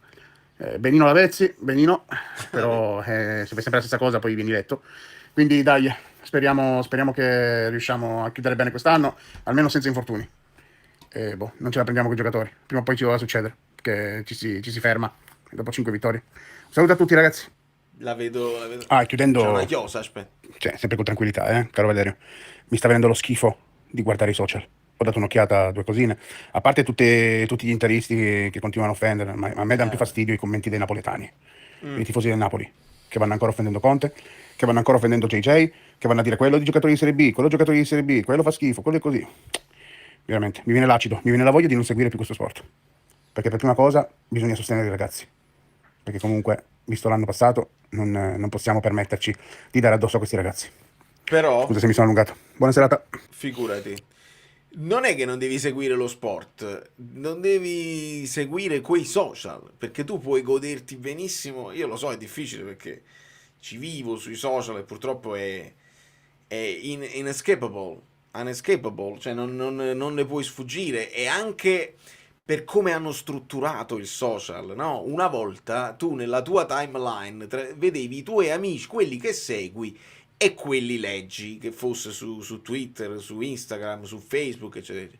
Invece hanno fatto in modo che ti deve capitare anche quelli che non segui. Se hanno un engagement, se hanno delle reazioni così, deve capitare pure a te. Guarda questa storia, così tu reagirai, perché sappiamo che sei sensibile a certi argomenti, in positivo e in negativo, e andrai in breve, o reagisci o lasci l'app. E questa dovrebbe essere l'altra cosa che dovrebbe poi portare a cambiare le cose, ma non succede. Quindi mi dispiace che stai soffrendo per i social, ma è così e diventa difficilissimo contrastarlo. Dovresti poterti godere il calcio senza necessariamente i social e viceversa. Mi sono spostato perché vedo un Guido sullo sfondo che facciamo entrare subito. Eccolo là. Ciao. Buonasera. Fammi almeno salutare educatamente. No, infatti sì, perché qua stavo facendo vedere le merendine. Mi mancano, devo tornare ad ascoltarli. Buonasera amici Bellini, buonasera amici Bellini, buonasera Valerio. Mangiate merendine non scadute. Anzi, se vi fate una torta in casa anche meglio. Meglio sì. E infatti sì, vedi, sono partite tutta una serie di facce. Ti ho mandato 10 screenshot, non per toglierti il lavoro, anche perché avrò una settimana tremenda, sul gol preso dal Napoli, perché la partita inizia e finisce lì. È vero. Allora Possiamo divertire e analizzarlo. Proprio una progressione, non l'ho fatta secondo per secondo, se no sarebbe noiosa, ma sono 10. Facciamo uno alla volta, sentiamo anche il TTT quando arriva. Ok, quindi nel frattempo che arrivano i vocali, che io prendo i vocali, ascoltiamo questo vocale di Fabio. Ti ho chiesto di saltare il primo vocale perché era uno sfogo post partita e avevo etichettato il mister con una parola non da me, però lo sai, io quando poi mi parte la valvola i filtri non li ho. Che dire, hai detto già tutto tu, hanno detto tutti gli amici Bellini, una parola la volevo dare, complimenti all'Inter, con te in sottofondo, mando il messaggio, dando un suo rumore, la tua voce, potrei abbassare un po' ma non me la fotta proprio perché comunque sia 300.000 cross inutili oggi, bastava qualche tiro da fuori, almeno mettere in condizione di calciare McTominay e De Bruyne, forse andava inserito Gilmour, così una volta messo giovane Scott poteva salire un po', magari dava una mano a riempire un po' di più l'aria, forse questo poteva succedere. Buonasera, Abi. E poi c'è Vincenzone, facciamo un primo commento qui nel frattempo che chiudo tutti i vocali, gli screenshot. È mancato anche il tiro. Oggi possiamo fare una serie di analisi pacate come specchio di una partita che non deve essere in futuro del Napoli, ma senza quei toni che stanno diventando sempre più esagitati. È finito già la favola sportiva della nazionale, dobbiamo fare il cambio culturale, cioè non è durata niente. Diciamo, però dobbiamo essere molto onesti. Io mi aspettavo una partita sgorbutica, è stata una partita bruttissima. Hai preso un gol un po' casuale, adesso analizziamo screenshot per screenshot perché poi è sbagliato dare in testa. Il Napoli aveva messo una sorta di V, quindi aveva proprio un buco centrale, se noi lo vedremo, ha lasciato un 2 contro 2, era nettamente un 2 contro 2, Juan Jesus e Buongiorno con i due attaccanti, ma poi lo vediamo. Ecco, questo è il rilancio del portiere. No, incominciamo a metterlo, tanto la mia faccia è brutta. E il Napoli è tutto altissimo ed è messo proprio a V e ha lasciato un buco enorme a centrocampo. Se riesce a fare la progressione, poi ovviamente ti potrai divertire nell'analisi tattica, eccetera. Ripeto, non è che voglio sobbarcare, però siccome veramente la partita è finita al 34esimo secondo, perché cioè poi il Parma ha difeso un 6-4-0, vedi proprio un buco enorme, e avevamo il 2 contro 2, perché poi Spina è qui, l'altro lì in alto, e se tu vedi l'altro fermo fotogramma, è evidente che non si sono parlati o capiti Juan Jesus, perché Juan Jesus va per saltare e Buongiorno gli salta in ritardo da dietro e lo fa saltare di meno di quanto avrebbe dovuto e potuto saltare, perché anche se uno dice non era il suo uomo, va a chiudere, perché adesso è sfocato, l'altro sarà più a fuoco. Juan Jesus guarda nettamente la palla, quindi sta andando per saltare sulla palla, e Buongiorno in questo momento guarda un po' tutto, un po' niente. Quando vanno a saltare, praticamente i nostri due giocatori si sono ostacolati. La spizzata, adesso lo vediamo a fotogramma perché tanto lo so che Valerio li sta ricevendo. Oggi facciamo tutto in diretta, ma ho pensato che poteva essere carino analizzarla con pacatezza l'azione del gol senza fare quelle cose. Devo andare in Serie C, non vedo l'ora che vada via questo giocatore, perché a sinistra. Prendere un gol al 30esimo secondo, 32esimo, poi 34 quando va in porta è più casuale, perché è vero che ci può essere l'ora dell'altro, però dice il Napoli ha pressato in maniera troppo aggressiva. Allora se tu li analizzi dall'altro punto di vista, uno può dire non è che siamo stati troppo aggressivi ad andare in 10 giocatori nell'area avversaria, nella metacampo avversaria, e 8 nella tre quarti, essere così scoperti. Ecco, vedi, Juan Jesus salta, Buongiorno invece è dietro e salta di meno, quindi lui gli prende il tempo e la palla e la spizzica, e si sono ostacolati, Valerio. Non c'è stato un difetto di comunicazione. Molto sereni, da dire. Senza dubbio. Io ho visto che insomma la palla va verso la zona di Juan Jesus, quindi il mio primo istinto è certo. chiaro che deve, cioè non è che si può spostare come uomini. Io immagino che Juan Jesus deve stare su Strefezza e la punta centrale deve starsi su Buongiorno, ma se Buongiorno è così lontano dalla punta, questo mi era sembrato. Il Subbuteo è così, però poi se un'azione si sviluppa in un certo modo, tu non è che dici aspetta, il Subbuteo mi dice così, mi aspetto che lui arrivi, però così non sono andati forti nessuno dei due. Esatto. Quindi tu hai saltato molle e ti ha preso il tempo. E anche il gol, perché poi diranno Meret è buono, se lo prendeva Meret, ma fortunatamente noi ormai siamo anni che abbiamo alzato il livello, tutte le polemiche, le urla, le chiacchiere, la ghigliottina non ci appartengono da mai, figuriamoci. E poi la mette a giro con una precisione chirurgica, perché se vedi, soprattutto ora che andiamo a vedere l'ultimo fermo fotogramma, eh, praticamente lui lo chiude bene lo specchio della porta, vedete, gliel'ha chiuso tutto. Che giro, beh, La questo palla gira proprio allargandosi, evitando la manona, e poi prende l'ultimo centimetro del palo interno che ti entra dentro. Questo è il gol che hai preso. Ovviamente, una volta preso il gol, tu hai modo, cioè non hai modo, ma hai Adesso tutto il analizziamo la diritto, partita. ovviamente il dovere di rimetterla in piedi, perché Assolutamente, perché avevi tutto il primo tempo. E qui dobbiamo mettere il primo asterisco, però, legato al video che tu hai fatto sul presidentisti.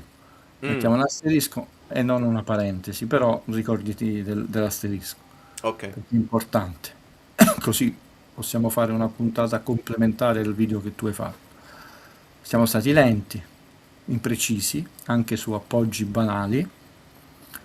Era evidente, -2, sì, non abbiamo recuperato quel -2, che il gol sarebbe potuto arrivare come poi è arrivato, ma nel primo tempo la sponda era lento e imprecisa e il giocatore a rimorchio era sempre troppo indietro rispetto al possibile inserimento. Quando tu sei stato un po' più preciso, nemmeno così velocissimo, ma McTominay era più vicino all'area per agire l'inserimento alla sponda. Poi quella ha una capacità balistica che la conosciamo, McTominay te l'ha messa, te l'ha piazzata all'angolino. Quindi il primo tempo non siamo riusciti, per un ritmo bassissimo, una densità loro impressionante. Vedi anche, chiuso una parentesi, nel finale quando Helmers ci prova, ma avevano 6 giocatori davanti alla porta. Però il primo tempo tu l'hai di fatto consegnato, non giocandoci più nei secondi tempi. Io lo dico sempre nei gironi di ritorno, queste partite, non dico che il sogno di Guido ritorni in vantaggio nel primo tempo, ma intanto devi ripareggiare nel primo tempo, perché non sono virtualmente tantissimi, perché poi ovviamente molti colleghi dite ha avuto 90 minuti. Sì, hai avuto 90 minuti di non gioco, e di qui non calcio, certo. una prima annotazione. Oggi il Napoli ha sofferto l'unica soluzione tecnica, tattica, calcistica che ha adottato il Parma, e l'ha sofferta a prescindere dai giocatori, che, come la chiamava Spalletti, è stata questa pallata, perché anche quando è uscito Juan Jesus, Buongiorno con Becamà ha sofferto questo. Loro scavalcavano non solo il centrocampo, ma arrivavano direttamente sulla nostra tre quarti, e non abbiamo mai saputo interpretare questa loro basilare, basica. Che poi è la pallata Lucca, nel senso è quella che poi Conte dice l'uomo dominante. Sì, ti do una mia interpretazione, però. Chi manca? Rachmani. Che fa Rachmani? Il centrale. No, che fa Rachmani? Ha una sicurezza di cui del reparto il Napoli non ha messo mai in fuorigioco, perché quella devi fare.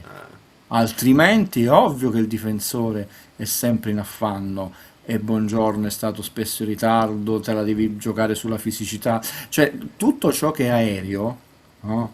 Ovviamente, perché le squadre molto forti giocano palla a terra, che evitano il 50 e 50. Esattamente, non siamo stati capaci di risolvere questa soluzione tattica che loro hanno adottato, e già la prima è andata bene, poi non hanno fatto più gol, ma qualche volta loro riuscivano a prendere palla e ci riscavalcavano, e non li abbiamo mai messi in fuorigioco. Ogni palla poi era un fallo, una cosa, come si chiama? Questo è un elemento importante, perché se nel secondo tempo un po' meglio, soprattutto poi quando è entrato Alisson, perché finalmente abbiamo tirato un po' strozzato, un po' lento, un po' smorcicato, come un termine che mi sono appena inventato, orrendo in porta, però al primo tempo tu non hai prodotto situazioni pericolose. Però abbiamo continuato a soffrire questa loro unica soluzione, chiamiamolo offensivo, questo piano tattico. È una delle chiavi, perché Juan Jesus da centrale è più bravo a farti andare in fuori gioco. Oggi Buongiorno non ha guidato la difesa per fare andare in fuorigioco, eccetera. È una cosa che dobbiamo dire con serenità. Perché l'Inter segna sempre sui calci piazzati e noi non riusciamo neanche a parlarne? Altro elemento che il livello qualitativo, e non da oggi, ma da troppo tempo, da oggi, sarebbe quelle persone, devono andare via, manco in interregionale, dei nostri COS, vogliamo essere educati e gentili e rivedibile, anzi diciamo così, rivedibile tutto sommato poi è un termine banale, è migliorabile e non di poco, perché non è solo il difensore, è questi cross che poi sono sul piattone basso del difensore, o sei alto e lento e paraboloso, non è solo il calcio di punizione, il calcio d'angolo, le cose. È ovvio che non è che tu a ogni cross o calcio d'angolo fai gol, però la Un po' di pericolosità apprensione. ripetuta delle azioni ti minano le sicurezze. A parentesi su alcune cose che non da oggi e che vedo molto spesso, ma oggi è successo 2 volte in maniera clamorosa, stanno a fare un po' fizzosi a volte gli arbitri, i guardalini su cose per maniera di protagonismo. Oggi il Parma ha battuto 2 calci d'angolo con la palla era totalmente fuori ma proprio clamorosamente, anche perché adesso con l'alta definizione, perché io questa cosa incomincerei a ammonire i giocatori, perché io non capisco perché devono mettere il pallone all'ultimo sbuffo di erba pittato in bianco e fanno notare il guardianiere, però vedi lì la tocca. Cioè io cambierei la norma che deve stare dentro il cerchio. Perché e qui poi torneremo a quell'asterisco di De Laurentiis memoria. Non è per questo che abbiamo perso, però il calcio lo si migliora giocando a calcio, bene, e se a volte, visto che non riesce a migliorare perché ci sono tante situazioni che si ripetono furbesche, ci sono cose molto banali che puoi cambiare. Io, tra l'altro, apro qui una parentesi, non capisco il vantaggio tecnico. Te lo dico io. Dimmi. Secondo me è per perdere tempo. Perché calcistico non l'ho mai capito. Calcistico non ce n'è, perché è proprio 1 millimetro in più, è o provocatorio, nel senso che mi fa innervosire, o punti al fatto che te lo devono far notare, devi spostare di nuovo il pallone e quindi hai guadagnato. Appunto della qualità. No, calcisticamente non ne ho mai... fa innervosire me come tifoso, dici ma mettila lì, che cambia?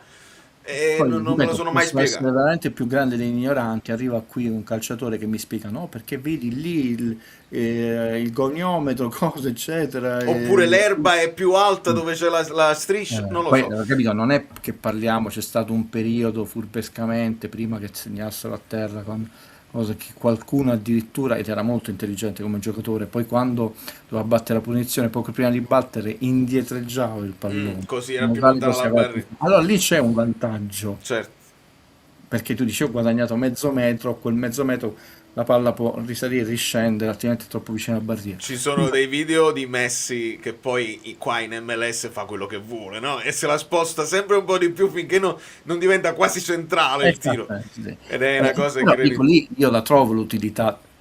Certo, calcistica. Chiusa questa parentesi. Nel secondo tempo ci sono alcune cose che una la più banale che non ho capito, forse non era pronto, nel senso che Alisson si era capito che doveva entrare, non è quel 5 minuti in più, fallo contestuale nel primo tempo, c'è il rischio di bruciarti uno slot, poi avrei cambiato prima gli ultimi 2 cambi che comunque hanno dato dinamismo. La squadra è stata leggermente più pericolosa, però c'è quel problema, io qui non butto la croce addosso a nessuno, che diventa veramente ingestibile, e qua poi analizzeremo con l'asterisco dopo alcune domande. Non è facile giocare gli ultimi minuti, cioè ci deve essere comunque uso un termine volutamente improprio, Valerio, collaborazione, no? Nel senso perché poi qualche volta tu hai provato, ma veramente non è che loro poi giustamente ti concedono anche un mezzo spiraglio, tu non la vuoi buttare la palla, non la vuoi buttare, però se tu hai veramente 11 giocatori di cui 6 dentro l'area piccola di porta, non bene, cioè nel senso difficile per chiunque. Vale Guido, perché sto sentendo spesso il fatto di prendere un portiere titolare per l'anno prossimo? Infatti scherzosamente invoco Mamardashvili, ma Savic e Nosto deve essere riscattato, sono No, confuso. era obbligatorio dopo il primo punto, dopo il 2 febbraio, quindi è un fatto di bilancio adesso quando versi, eccetera, quello non è... ho Più il che altro lungo bisogna capire condizione. che fine fa Meret No, per vabbè, l'ennesimo anno. E dove va? Perché non sento squadre quello è il interessate. problema, nel senso che lui vorrà andare via, il procuratore vorrà far andare via e lì vedremo il bluff poi chi lo prende, perché bisogna vedere se il Napoli esercita perché è in scadenza, no? Non penso che lo vada via in scadenza dal 2027, però comunque non puoi pretendere molte cifre. Sentendo determinati personaggi, l'Inter può darsi, vediamo però.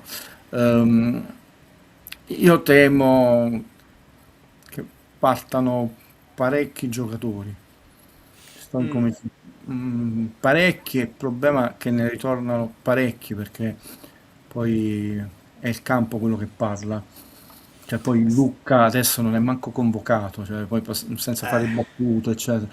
Marianucci l'hanno fatto giocare, è entrato al 68esimo, ma Dio grazie, pare che comunque Manna si sia arrabbiato parecchio, perché tra l'altro il Torino Non c'ha più niente a che no, fare. cioè, queste partite potrebbe sperimentare, sta proprio in una situazione di grazia, di pace dei sensi. Stavo cercando di capire quanti angoli ha tirato Kevin, quanti De Bruyne, Noi abbiamo Kevin De Bruyne tirato e 7 Politano. angoli, no? Se mi ricordo a memoria, vado a controllare. Possibile che spesso KDB deve far battere a Politano? Io speravo che con Kevin questa grave mancanza potesse essere migliorata. No, un suo angolo è stato migliore poi c'è stata anche un'azione. Per correttezza, perché noi siamo delle persone.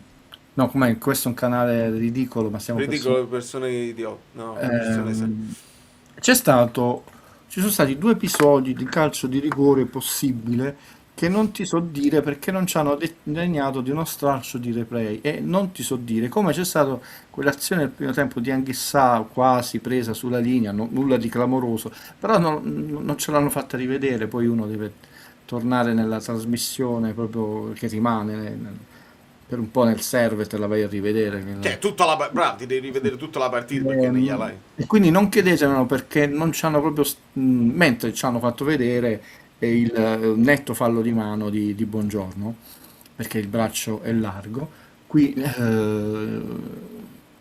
fortunatamente le mie idee, analisi sono sempre serene, coerenti e tutto torna. Ha detto, signori, se le regole rimangono così, che sono di possibili diverse interpretazioni da parte dell'arbitro, non gridate il complotto. La spiegazione, tra l'altro, l'arbitro ha data subito in campo e il check c'è stato. E dobbiamo dire, non perché Marelli è sempre buono nei nostri confronti, l'ha spiegata, ha detto quello, il difensore del Napoli ha tirato una pallata ravvicinata, era troppo vicino e il contatto, il fallo netto di mano, perché il bacio di Certo. Buongiorno è stato considerato casuale. Quindi per una volta te l'hanno dato in diretta, non parlo di Marelli, ma l'arbitro l'ha spiegato, si è sentito quando ha detto l'ho Sì, visto, sì, sì. è così. E poi, esatto, la discriminante è che se avesse provato a fare un cross un avversario sarebbe stato diverso perché è nella giocata. Che è una cosa che quindi si può discutere i tifosotti, vabbè, io non mi confondo per quanto sono più ricchi e famosi di me con certi colleghi di varie squadre, secondo me aver ridotto il calcio, l'analisi del calcio in maniera così bassa, bieca da tifosotti è stato sbagliato e adesso ne paghiamo le conseguenze anche a livello culturale di pubblico. Ripeto, se la regola del fallo di mano non è più quella di un tempo e quindi comunque suscettibile di un paradigma costituzionale, che mi sono appena inventato, interpretativo, l'arbitro ti ha dato la sua versione della sua interpretazione. La distanza era ravvicinata e il contatto c'è stato, ma è stato casuale, non volontario. Quindi è vero che puoi prendere il fermo fotogramma, è così, ma te l'ha spiegato perché poi loro hanno fatto movine, poi c'è stato, l'azione è continuata, però poi quando è andata la palla fuori dall'altra metà campo, l'arbitro ha riparlato col giocatore della... Noi abbiamo ascoltato, tu non l'ascolti in inglese perché quindi vedi quando io dico Alterno. se ti spiegano in tempo reale le cose, è ovvio che poi ci sono 3.000 arbitri colleghi che hanno 3.000 cretinate diverse, mentre adesso con l'arbitro ha detto io ho visto questo, questa è la regola e così l'ho interpretato, finito, basta. Certo. Se Poi avesse chiaramente e Guido, succede ma in un'altra se partita Napoletano deve ti mantenere lo no, stesso. se avesse dato rigore e lui ha detto perché io non l'ho giudicato casuale ma volontario, io però sapevo che lui l'aveva giudicato. È chiaro, è chiaro. Ma infatti sì, quando ho visto il braccio là... Non mi avrete mai Mai. in incoerenza, mai. Poi ovviamente c'è il problema che ci sono delle regole che hanno un ampio margine di Quindi una interpretazione. volta lo vedi fischiato in un modo, Ma una quello volta... non dipende né per colpa di Valerio, né di Guido, né complotto, né lì. No, ci Franco tenevo a Perna... dirlo perché è successo. Lì invece abbiamo avuto vari replay e questo non lo trovo giusto, perché fammelo vedere che non è niente. Come c'è stato un altro replay, pure c'era lì, ma era proprio sul gomito. Certo. Sì, sì, sì, mi ricordo. Poi preferirei lasciare spazio alle domande. Sì, oggi è inutile dare la croce addosso, trovo la prestazione di tutta la squadra, sia come squadra che come singoli, ampiamente insufficiente. Non c'è nessun giocatore che dici no, avevi 7, 6, che se ne dicano, per ritmo, per qualità a volte dei passaggi, per tante cose. Non so se comincia a pesare proprio il fatto che tu hai giocato per gran parte del campionato con pochi uomini e alla fine in realtà altro che il mondiale per club, il mondiale anche perché poi l'Inter 2 partite in più o una. No, beh, poi adesso c'è la semifinale di Coppa Italia, però non c'è questo grande distacco, no? Perché le 8 partite di Champions le abbiamo fatte insieme, l'Inter ha fatto il Il playoff, doppio... noi abbiamo fatto in più la finale di Supercoppa. di Supercoppa e 6-1 sono le 2 partite di Coppa Italia, quindi 2 o 3 partite di differenza è gestibile, cioè non è come l'anno scorso che effettivamente loro avevano molte di più, però in realtà è peggio dell'anno scorso perché tu hai avuto una rosa inferiore dell'anno scorso ma con le 4 competizioni, perché a tutt'oggi tanti giocatori non sono tornati e alla fine stai facendo tutto il campionato senza Lukaku, ormai metà campionato senza Neres, senza Rachmani, ti sei fatto più di 20 e passa partite senza centrocampo, Anghissà, eccetera, eccetera. È inutile che dici. Prego, a voi la parola. Franco Perna ci dà la soluzione, nel senso che tutti gli angoli da sinistra li ha battuti KDB, tutti gli angoli da destra Politano, quindi evidentemente l'avevano studiata con la traiettoria a rientrare su un portiere che di solito non è il migliore nelle uscite, insomma è un altro di quei portieri che ha nella sua capacità coi piedi la sua arma migliore e non sempre nelle parate o nelle uscite. Ce lo ricordiamo, l'anno scorso fu una sua uscita killer da karate che ci E loro permise avevano poi finito i cambi. Sul mandando... fatto, vedi, visto che hai parlato di uscite, quando ho detto oggi ci sono tante cose che non sono andate e che serve da lezione tecnica tattica, noi abbiamo fatto alcune cose di confusione, la squadra stava messa male, ha chiuso anche peggio, è andata a chiudere Milinkovic Savic una volta bene, una volta la stava perdendo, se perde come no. perché poi ovviamente Juan Jesus deve andare via e perso la partita, però è uscito alla fine del primo tempo e noi nel secondo tempo abbiamo preso 2 spaventi, ci siamo presi 2 spaventi non da poco. No, oggi tatticamente ci sono tante cose che non sono andate, poi c'è l'asterisco che poi prima o poi affronteremo. Voglio lasciare spazio se qualcuno ha osservazioni, domande vocali. Allora, Marco ci dice che da regolamento non è rigore, l'ha detto anche l'allenatore del Parma, infatti non l'ho messo negli highlights. Ricordiamo che Marco ci dà una mano dall'interno prima ancora che lui poi dia le immagini a quelli che li postano poi dopo sui vari canali ufficiali. E altri discorsi, poi poi pure Fabio mi ha detto voglio vedere se questa non la cioè se l'avesse persa, se poi non si sarebbe lamentato per là, ma non lo possiamo sapere. Ciao Valerio, ciao Guido, ma non si potrebbe tornare al 4-1-4-1 con Santos a sinistra, Mercafrada su KDB centrali e Spinazzola a destra? È un tema che non è nessun Conte incapace, mi sfizia così, mi sfizia. Sì, nel senso che poi tutti facciamo i professori, però dall'esterno, prima, durante e dopo, con molta serenità e educazione, ci rivolgiamo non solo agli amici Bellini, ma anche se ci dovesse ascoltare il mister Conte, non ho capito questo, non lusso, questa soluzione di giocare a 3, perché oggi non siamo passati a 4, che poi non è 4 perché tu avresti avuto 2 difensori alti, non vuoi rischiarti Mazzocchi adesso, e anche il cambio di Juan Jesus, io addirittura pensavo 3 cambi, o addirittura dopo sostituire Lobotka per provare a dare più ritmo, qualche bucata però ho detto abbiamo giocato 3.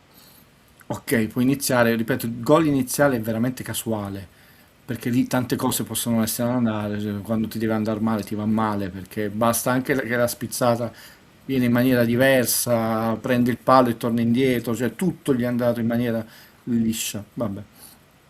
Però non perché abbiamo pareggiato già in corso d'opera, tra l'altro vedendo la partita con una squadra non rinunciataria, non totalmente rinunciataria, ma probabilmente avevano le vertigini, c'erano, non so, voci di fantasmi, dici non andate al di là dei 25 metri, quindi tenere 3 difensori che poi non erano, anche i gol che abbiamo preso tutti e 3 lì, poi adesso almeno uno ce l'hai, cioè, lo so, non ti puoi fare tutta la partita, il 4-3-3, 4-2-3-1, 4-1-4-1 come si diceva. Non lo sappiamo il perché e per come, probabilmente c'è anche qualcuno che non sta al meglio e non ce l'hanno detto. Højlund si è toccato le ginocchia quando è uscito, più che l'influenza che avrà, comunque ti debilita un po', pensa. Io spero quello che intendesse, cioè le gambe molli. Sì, no, non penso un infortunio al ginocchio, sento proprio che non, quando tu hai, io per la prima volta dopo tanti anni. Questo no, però aspetta, bene che me l'hai ricordato, perché non abbiamo chiuso la storia che De Laurentiis in intervista disse c'è stato lo strappo e io mi sono bloccato, quale strappo di Højlund? No, era solo una cosa comunicativa che... Poi se vuoi ne possiamo parlare, tu hai fatto un gran lavoro e manca a farlo apposta, e stamattina ho ricevuto una telefonata che non c'entra niente col calcio e non vi preoccupate, non vi racconto i fatti miei, e si parlava proprio di inglese. Quindi non perdo nella concentrazione nel filo, e io dicevo guarda, ci sono vari step, l'inglese, in questo caso parliamo di inglese perché l'inglese è quello che ci interessa, ma può valere per qualunque lingua. Il primo è che alla fine, ragazzi, poi ti devi mettere, devi studiare con la grammatica, perché come parli male italiano puoi parlare male qualunque altra lingua, quindi non è che puoi fare quelle un po', se vuoi parlare almeno in maniera corretta. Il secondo step, te lo dicono tutti, quanto è più vasto il tuo vocabolario meglio è, ma questo anche in italiano. Nel senso, se una persona ha un vocabolario molto vasto, sicuramente ha un eloquio più raffinato, più completo, eccetera. Il terzo step è che quello che in italiano è molto più facile rispetto all'inglese, che non piaceva a George Bernard Shaw, figuriamoci, che la pronuncia inglese è un incubo, ma è un incubo tra inglesi, australiani e americani, cioè, gli stessi americani, non hai idea di quanti influenze e dialetti. E quello purtroppo lo fai con l'esercizio, ma c'è il quarto step, perciò vi sto facendo questo pippone, perché è legato all'ottimo video di Valerio che mi diceva il mio professore in inglese. La difficoltà e se uno ci riesce è quello step proprio definitivo, è il pensare in quella lingua. E tu ti accorgevi che De Laurentiis pensa in italiano, e lui lo sappiamo che fa queste frasi con parentesi, quindi finché sono frasi brevi non è problematico. Le frasi complesse non solo sei lento, ma tu le pensi in italiano, le traduci in italiano. Non sempre quella frase la devi tradurre in quel modo, è il pensare in inglese. Perché Valerio lo saprà benissimo, a volte lui si diverte, ha detto quella espressione gli inglesi la dicono in quell'altro modo, significa la stessa cosa che diciamo noi in italiano, però viene detto in quell'altro modo. Per esempio, sulla sua parola dove tu, se io mi fossi rivolto allo splendido rapporto non solo in campo, ma tra Mertens, Insigne e Calion, avrei potuto anche usare la parola feeling. E io credo che sia la parola corretta anche alla base della bellissima intervista di Insigne. In astratto, se tu non sai quello che è il significato del loro rapporto, puoi usare chemistry, cioè l'alchimia, no? Gli ingranaggi, però loro era qualcosa che andava oltre la chemistry. Certo. Era anche una questione proprio di feeling. Infatti Insigne ha detto a volte non era manco preparato. Io lo sapevo, lui lo sapeva, lo sapevamo nella nostra testa, no? E questa è una cosa importante, però tu ti sei soffermato soprattutto sull'aspetto linguistico e meno sulle idee. Allora chiudo questa parentesi, questo asterisco. Presidente, lo so che lei stima poco la categoria e questo è un discorso che non tratteremo oggi, ma noi possiamo fare pure il campionato a 2 squadre, non a 16. E io ho mostrato tutte le debolezze di un campionato a 16 squadre, ma se si gioca male, non è il numero delle partite che può essere una... ma oggi il Parma ha segnato al primo minuto, al 32esimo, 34esimo è entrato in porta la palla e non rischia la retrocessione. E io ricordo, Presidente, la partita è andata al San Paolo, lei l'ha vista, se la ricorda o meno, perché è stata brutta come questa. Come questa. E di partite brutte come queste, non per demeriti del Napoli. In demeriti del Napoli puoi dire che è un po' lento, ha sbagliato i passaggi, ma non sulla voglia di fare, scusate, la partita. Sulla voglia di fare la partita, no, non puoi dire che il Napoli è stato rinunciatario. Non ha avuto una qualità calcistica per permettere di scardinare la difesa del Parma, è diverso. Il Parma è stato rinunciatario e noi di partite orrende, e non solo che riguardano il Napoli, e non è perché il campionato ha 20 squadre o a 16, è un fatto di mentalità. Tant'è vero che basta da poco e già colleghi, si sta fuorendo il Napoli, il secondo posto, così si esaltano allenatori perché strappano pareggi e lì non è cambiato niente, ma non puoi cambiare un modo culturale ultra ventennale. Però uno sport è bello quando è giocato bene e servono gli anni per insegnare a giocare bene, per insegnare a far accettare i tifosi anche questo famoso percorso che noi nominiamo sempre. E invece c'è la sconfitta e la vittoria e la sconfitta. Se è un fallito, sei un vincente. Basta, questo è. Abbiamo finito di ridurre, potremmo parlare solo di questo in qualunque trasmissione di YouTube. No, falliti, mi vergogno, mi dovete vergognare. Tutti così, di qualunque squadra. Andatevene a casa, tutte queste ore. Poi vinci, sei un eroe. In mezzo non c'è niente. No, invece lo sport è in mezzo. Lo sport è Sinner, complimenti campione, che l'ha presa brutta la sconfitta agli Australian Open, ma proprio brutta, l'ha accusato il colpo, però ha continuato, ha detto dovrò cambiare, dovrò fare cose nuove, dovrò migliorare e queste cose nuove passeranno attraverso sconfitte, non tante perché poi invece ha ripreso là. È questa la mentalità. Il percorso è fatto di tappe e devi sapere accettare che durante quelle tappe qualcosa non ti andrà bene, ma se tu hai il quadro generale più ampio, hai la maturità, non solo la pazienza, la cultura e lo vedi nella tua testa che stai facendo qualcosa di più ampio, fai quel cambio culturale. Questa cosa non c'è e non può cambiare perché è bastata una settimana e qualunque squadra, che sia il mio o il Milan, quello che sta succedendo là, c'è una violenza verbale, un'impazienza totale. E in più le partite sono brutte. Le partite del campionato italiano sono brutte. perché abbiamo educato le squadre che la prima cosa non ti devo far giocare, in tutti i modi possibili. Vero. Il catenaggio va bandito, più Como, meno Inter. Tra l'altro avevo preso un commento che credo non fosse di un tifoso del Napoli, perché parlava del rigore dato al Como nel finale su quel tiro di Nico Paz con Bonni che lo prende poi in aria. E sono d'accordo sotto un certo punto di vista, perché Bonni riceve il tiro, cioè dopo il tiro di Nico Paz la gamba continua e si prendono. Anche per me quello lo danno sempre, però. Cioè quando tu tiri e la palla, la gamba ti resta in aria e uno ti arriva però è in ritardo, quindi non ha preso mai il pallone, secondo me si punisce là in quel caso il gioco pericoloso, perché se tu stai in volo e prendi il piede che ha calciato, molto spesso fa male, proprio perché si vede che una volta che tu hai calciato e ti beccano, anche se in teoria stai dando tu il calcio, ti fai male tu.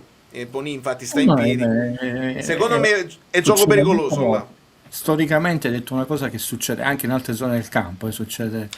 Quando tu lo anticipi e poi ti resta il piede in aria e ti fai male, o anche a volte lo accetti, perché è una dinamica che fischiano sempre gli arbitri. Quando uno è in ritardo e anche se non ti prende lo prendi tu, fanno il fallo al contrario. È interessante come cosa, perché ne vorrò parlare.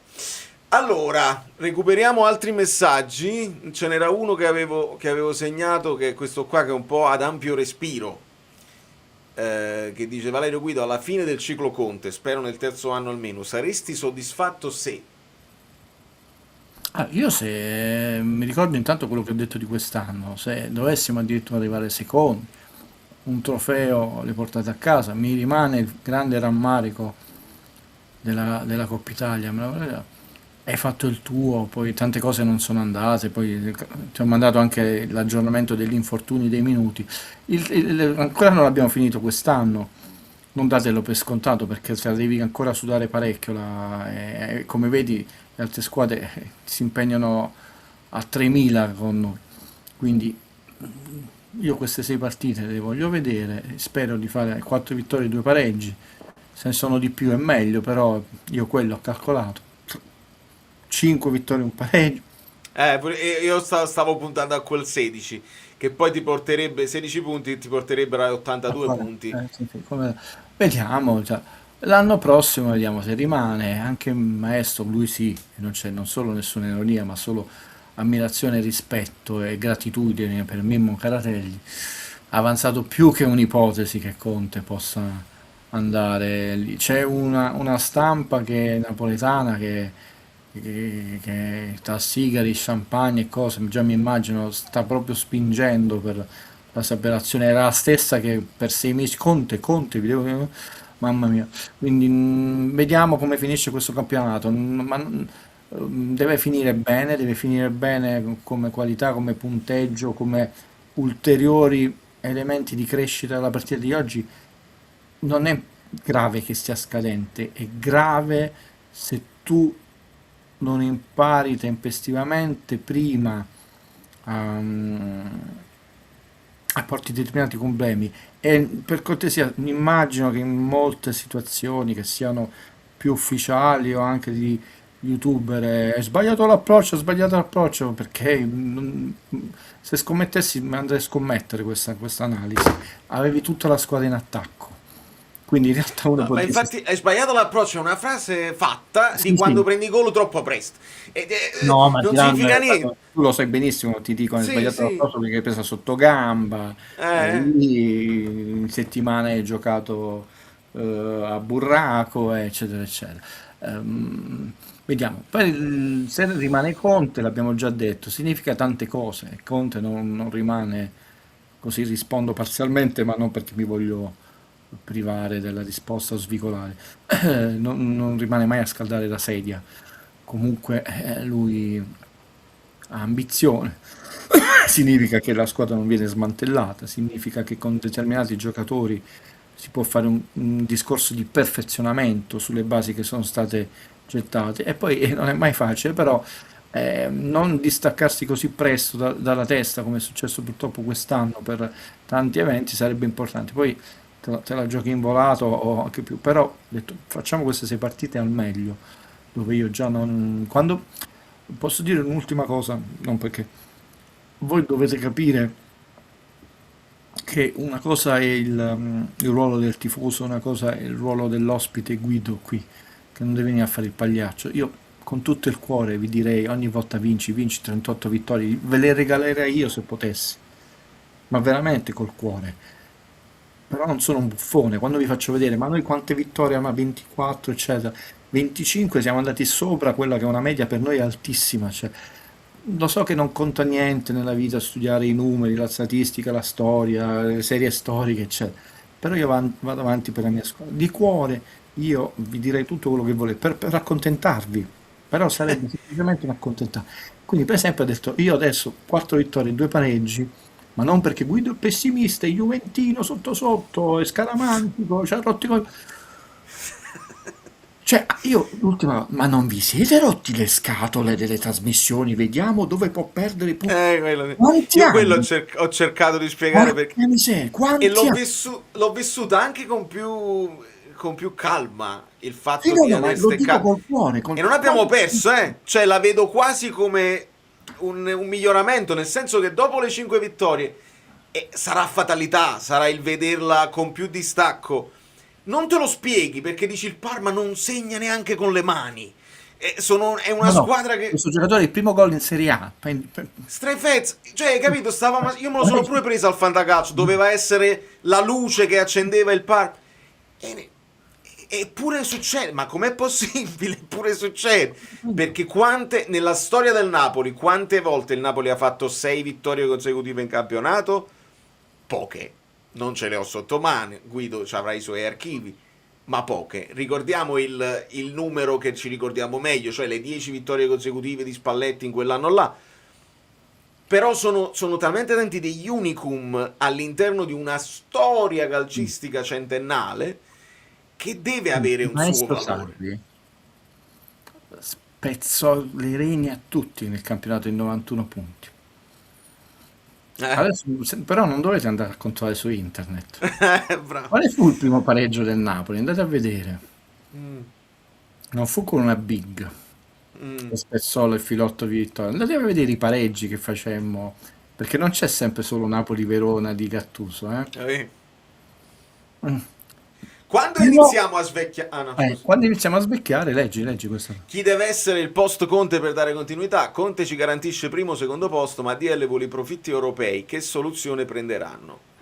Vabbè, intanto quest'anno hai preso Guterres che è giovane, forse Højlund che è giovane, non so se saranno riscattati Santos e Giovane che sono giovani, quindi è bravo.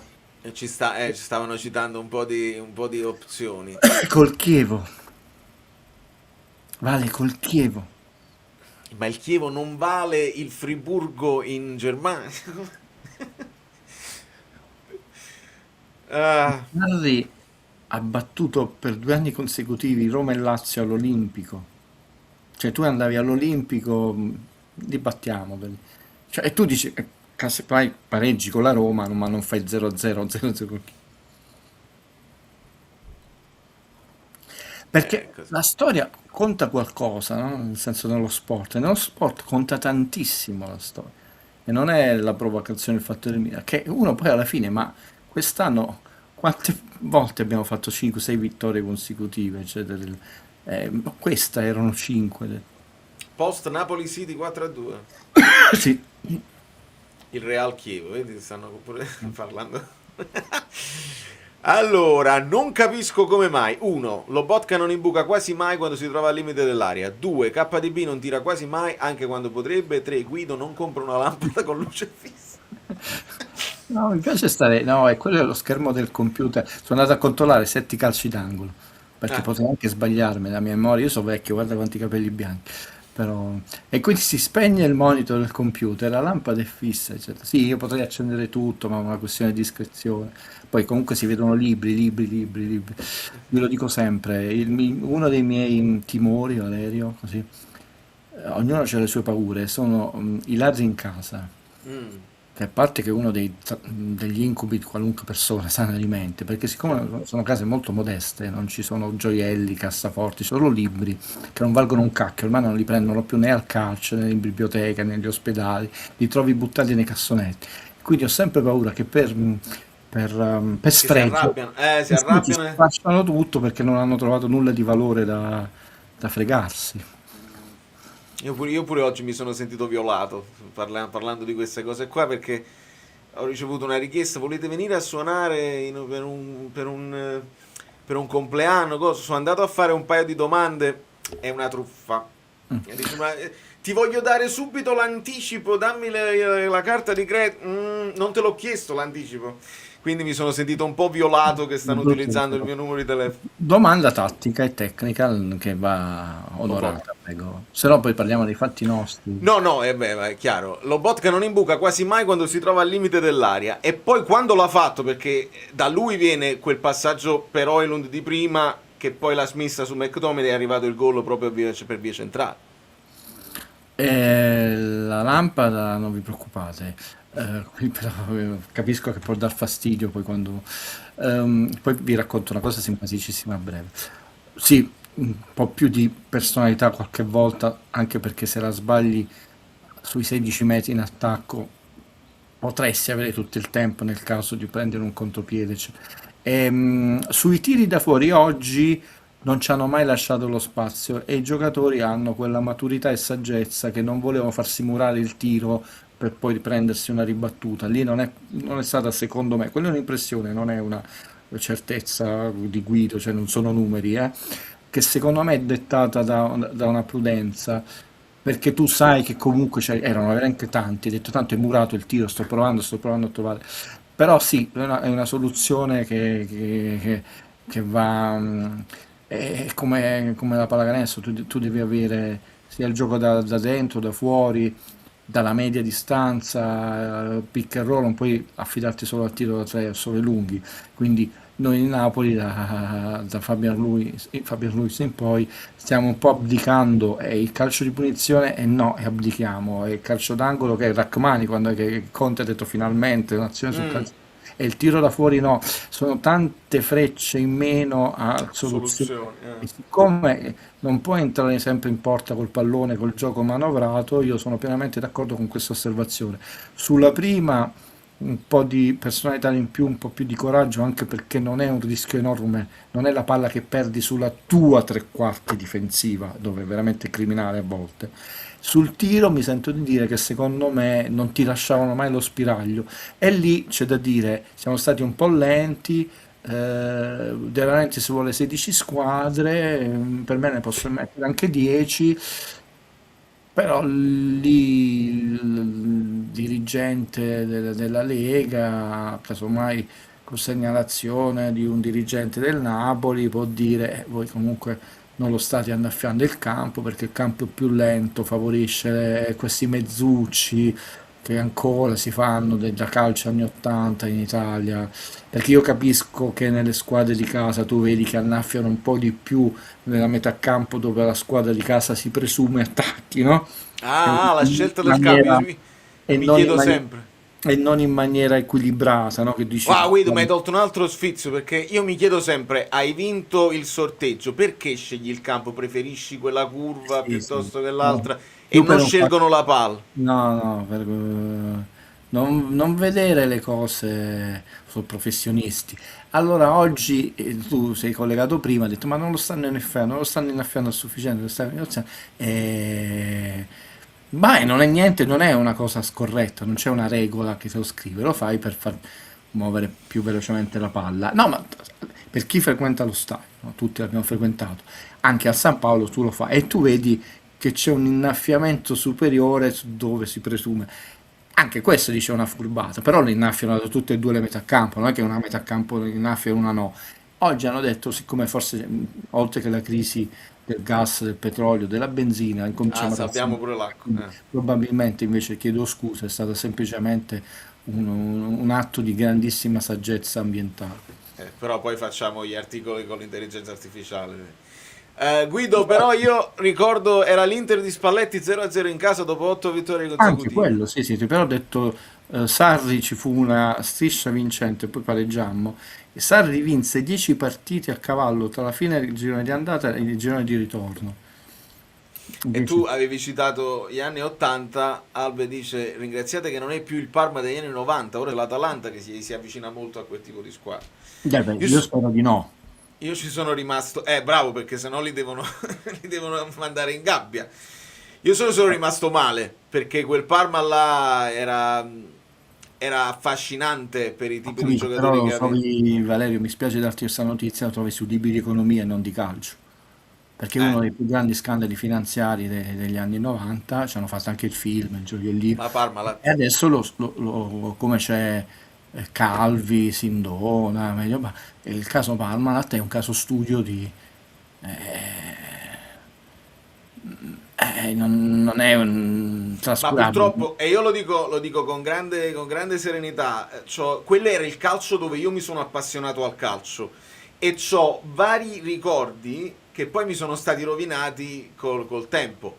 Quella Roma di Sensi che vinse, eppure Sensi dovette abdicare con dei problemi che non meglio specificati. La Lazio di Cragnotti, Altra... che pure Cragnotti- teneva una squadra bellissima, Verona, Almeida, Nedved, Sergio Conceição, Vieri, a un certo punto Nesta, Mihailovic, erano troppo belli. E purtroppo vai a vedere anche là dietro c'erano le magagne così. Il Parma con Tanzi, con Cragno. Cioè una serie di squadre che si stagliavano a turno e davano delle soddisfazioni, mentre il Napoli non andava bene. E io apprezzavo quei giocatori là. Poi vai a vedere. Voglio sotto c'era- specificare calcisticamente grandi squadre.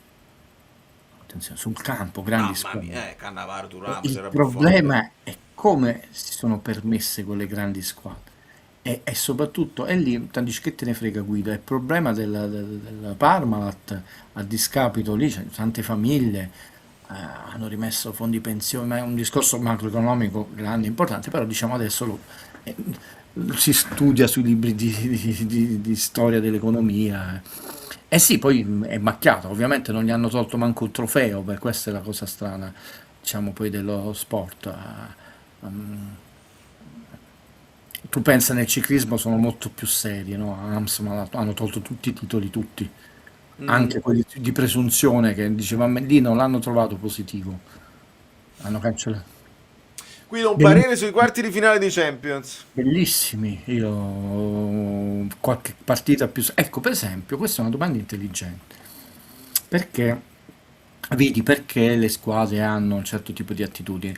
Il Bayern puoi criticarlo in tutti i modi possibili, perché ha fatto una partita folle, però tu non fai più di 100 gol in campionato, perché quello è il problema, che uno dice, vabbè, però stai su 2-0, ti puoi un po' difendere e continui a attaccare, accetti al Real Madrid il 2 contro 2, gli hai dato 1, 2, 3, 5, 7 contropiedi sul 2 contro 2, follia tattica, ma loro pigliano e attaccano come con qualità questo ritmo, eccetera.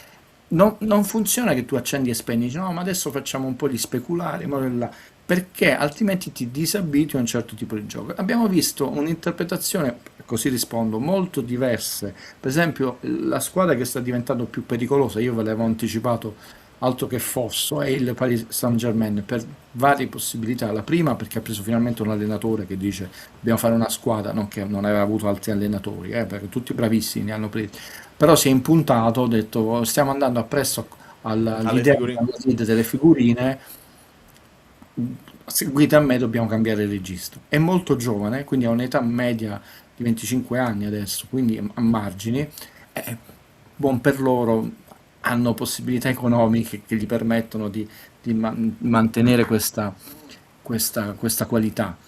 Il Real è una squadra disordinatissima, quando Florentino Perez incomincia a prendere piede sulle figurine, cioè il Real non vinceva nulla quest'anno e doveva spaccare il mondo, ma poi è il giocatore più forte del mondo, a parte l'ultima coppa presa da Ancelotti, la Coppa di Spagna è uscita anche l'anno scorso, Supercoppa umiliata dalla Barcellona, forse fa lo stramacchio col Bayern Monaco, vedremo, ma se non passa in Champions a 9 punti di ritardo dal Barcellona e ha preso il giocatore più forte, poi non so se è più forte, poi già ha fatto lo squadrone e non è così, anche l'esonero assurdo di Xavi Alonso, però ha una capacità balistica incredibile, perché se tatticamente e tecnicamente è molto da rivedere, questi quando passano la palla, pure un cambio gioco di 70 metri sui piedi, quando tirano la porta la prendono, da questo punto di vista è molto spettacolare da vedere, sì, è un calcio un po' basico, un po' disordinato, però la capacità di calcio dei giocatori del Madrid ti rimane.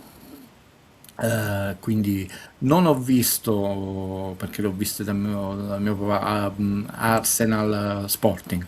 Ho visto la partita del Paris Saint-Germain che è stata molto bella, la partita del Bayern è stata molto bella, per quanto il Bayern, ho detto, doveva segnare di più perché è stato molto sprecone ed è stato molto leggero, ho detto, non si è chiuso in difesa, però sono stati bellissimi quarti, chiaramente tutte le partite hanno un ritmo che per noi neanche se si dopano i nostri giocatori lo potrebbero lì, è cosa che non bisogna fare, questa è una battuta, e le semifinali saranno spettacolarissime, cioè, c'è l'Atletico che può sì, poi l'Atletico, lì si dovrebbe aprire una parentesi a parte, perché ogni anno, soprattutto la stampa italiana, dà per morto, si sono separati, hanno litigato, Simeone. Poi pure lui ha detto prima o poi andrà via, anche se sono quanti anni, che non li conto manco più, perché ogni anno ci vediamo qui nel tuo canale, ogni anno, però lui i risultati li porta a casa, a parte che cioè uno che sta da 20 anni in una società, comunque ha fatto 2 finali di Champions, ha vinto 2 scudetti, ha vinto 2 coppe UEFA, le Supercoppe, è in finale di Coppa del Coppa del Re si chiama allora. E si è trovato col Barcellona più forte di tutti i tempi e comunque il Real Madrid che può spendere, hanno fatto uno stadio nuovo bellissimo. Certo, non l'ha costruito Simeone, però anche grazie ai suoi risultati, le esigenze di avere uno stadio più grande, più moderno, una leggenda ti spinge ad accelerare. Ha fatto un bello sgambetto l'Atletico al Barcellona. E poi anche lui è in continua evoluzione tattica, non è che si è fermato No, a non è fare... più quello di un tempo. Quindi un'altra cosa che così si dice, Guardiola gioca solo così, Simeone gioca solo così, non è vero, perché il calcio cambia, e lo vediamo che cambia, e gli allenatori che vogliono stare in rampa di lancio e continuare a essere, insomma, importanti, si adeguano e studiano. Domanda per gioco. Vai, rispondi prima tu. Immaginiamo di giocare la finale di Champions, non abbiamo infortunati, stanno tutti bene. Quale sarebbe la vostra formazione? Vai, Valerio. E che modulo però? No, vai tu. Devo decidere pure il modulo? No, vai tu, poi io ce l'ho già in mente una. Tu già ce l'hai in mente. Allora, formazione... Non voglio rinnegare, perché a me mi è piaciuto come ci siamo stabiliti a 3. Però io voglio rimanere coerente e Di Lorenzo lo preferisco terzino, se Di Lorenzo sta bene, quindi torno a 4 in difesa. Il portiere scelgo Savic, perché per me sono equivalenti e Savic se dobbiamo tirare i rigori è una finale, Savic può tirare i rigori, non mi fido di tutti i rigoristi. Savic, Di Lorenzo, Rachmani, tutti bene, quindi buongiorno senza problemi. Gutierrez a centrocampo, tutti bene, mamma mia, diventa difficile, già sta diventando difficile. Ok, Anghissà, Lobotka, McTominay, e in attacco De Bruyne, Højlund, Alisson. Ma io mi mantengo in questi anni, quindi non vado indietro. Pepe Reina, tu stai tornando. Io ho usato tanto solo una cazzata, cioè non siamo andati in finale. Ma ho usato solo i giocatori di quest'anno. Sono impazzito. Fammi sognare Pepe Reina per l'esperienza, Gulam, Di Lorenzo, Rachmani, Albiol, Lobotka, Non metti Koulibaly. no, Lobotka, McTominay, Hamsik, Bello. Cavani, Callejon, Mertens. Bellissimo. Vabbè, Non vado, Zoff, Carega, Maradona. Vinicius, eccetera, eccetera. Si è fissato con Mamadashvili, Francesco, che è un grandissimo portiere, però il suo connazionale l'ha fregato. Parliamo di Kvara. Il Liverpool invece si era messo a 5 Ma che per figa cercare che è quella squadra però, C'ha uno dei portieri più forti e nei momenti decisivi sta sempre senza Alisson. Ricordo quella finale tremenda che con quelle due papere, tra l'altro proprio con Real Madrid, a parte che Sergio Ramos fece uscire fuori la spalla a Salah.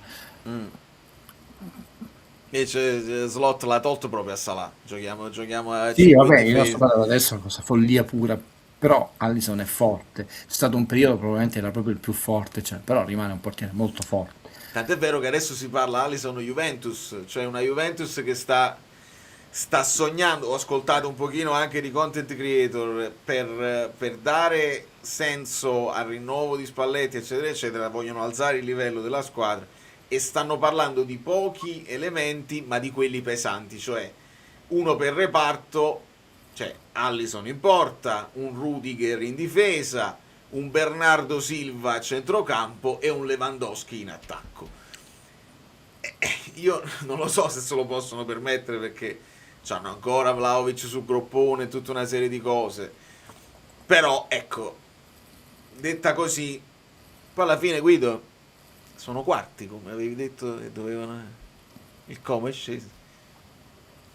Abbiamo finito il campionato, ho detto io, sono sereno. Ma Tu sei- secondo te, ecco la domanda è questa, secondo te il Milan può accusare ancora e scivolare e lottarsela? No, poi ce la fa, mo' accusato, può accusare un'altra partita, però poi si qualifica, cioè sarebbe proprio del clamoroso, però Allegri non è uno che rompe, che disunisce, ce l'aspettavamo come è successo, perché un po' il sogno ce l'avevano, quella sconfitta fa male anche a una società, a un allenatore come Allegri, perché poi i giocatori quando perdono sono ragazzi, non dimentichiamo mai, quando perdono quel tipo di obiettivo, noi ci siamo cascati troppe volte. Eh, però non credo. Noi oggi avevamo veramente un bel set point, il campionato dopo la sconfitta di Bergamo era proprio chiuso, anche prima, però quello è stato proprio la definitiva, meno 14 in quel modo umiliante, come ci hanno fatto perdere, quindi non ci credete, però. Poi tra l'altro in queste due partite che ho detto non doveva fare più di 2 pareggi l'Inter, le ha vinte tutte e due con Roma e Como, quindi non è che uno può continuare a sperare, mancano 6 partite, ne deve perdere 3, sono tante su 3. E poi tu, anche perdendone 3, il Napoli non le vince tutte e 6. Guido, va bene, io se le vince tutte e 6 sono l'uomo più contento del mondo, però c'è sempre il fatto. No, più che altro il No, il Como. Milan ci va. Il Como batterà il Napoli, quello è il suo campionato, cioè poi che oggi doveva lasciar passare l'Inter, poi non so se poi riesce ad andare in semifinale, no, non ci credo, io spero che siano veramente Inter, Napoli, Milan e Juventus, poi alla fine non ci sarà nessuna sorpresa. Eh, Vediamo, la partita della vita sarà Como-Napoli. E ci Considerate che troviamo. Como No, era la difesa più ermetica, solo 22 gol prima di questa partita del 15 campionato. clean sheet, sì, hanno fatto tutte 4. Ci troviamo parlando anche di difese ermetiche che era prima la Roma, difesa migliore dell'Europa, eccetera, eccetera. Guido, ho visto un po' di giarretelle che si stanno rompendo perché Gasperini dice delle cose per quanto riguarda anche il mercato, ha risposto Ranieri in maniera anche abbastanza importante, anche pesante, dici io tutti i giocatori che ho presi, Ranieri, Gasperini me li ha approvati, li ha confermati, non è arrivato nessuno che non conoscesse. C'è un po' di maretta. Ranieri è un gentiluomo, un allenatore di esperienza, un uomo di esperienza, di maturità, di classe, di grande intelligenza, è anche un ottimo allenatore, piccola parte. Quindi la frase che sto dicendo, se la estrapolano, è bruttissima, eccetera. Non dico che gli hanno fatto fare brutta figura, ma l'hanno messo veramente in una scomoda posizione. perché lui si era espresso, non è Gasperini, perché aveva detto io sono vecchio, è giusto, no, farei perdere un anno alla Roma, non l'avrebbe fatto perdere, avrebbe fatto un ottimo campionato perché tra l'altro si era creata un'ottima alchimia, pubblico, giocatori, squadra, cosa, c'era fiducia, quando c'è fiducia.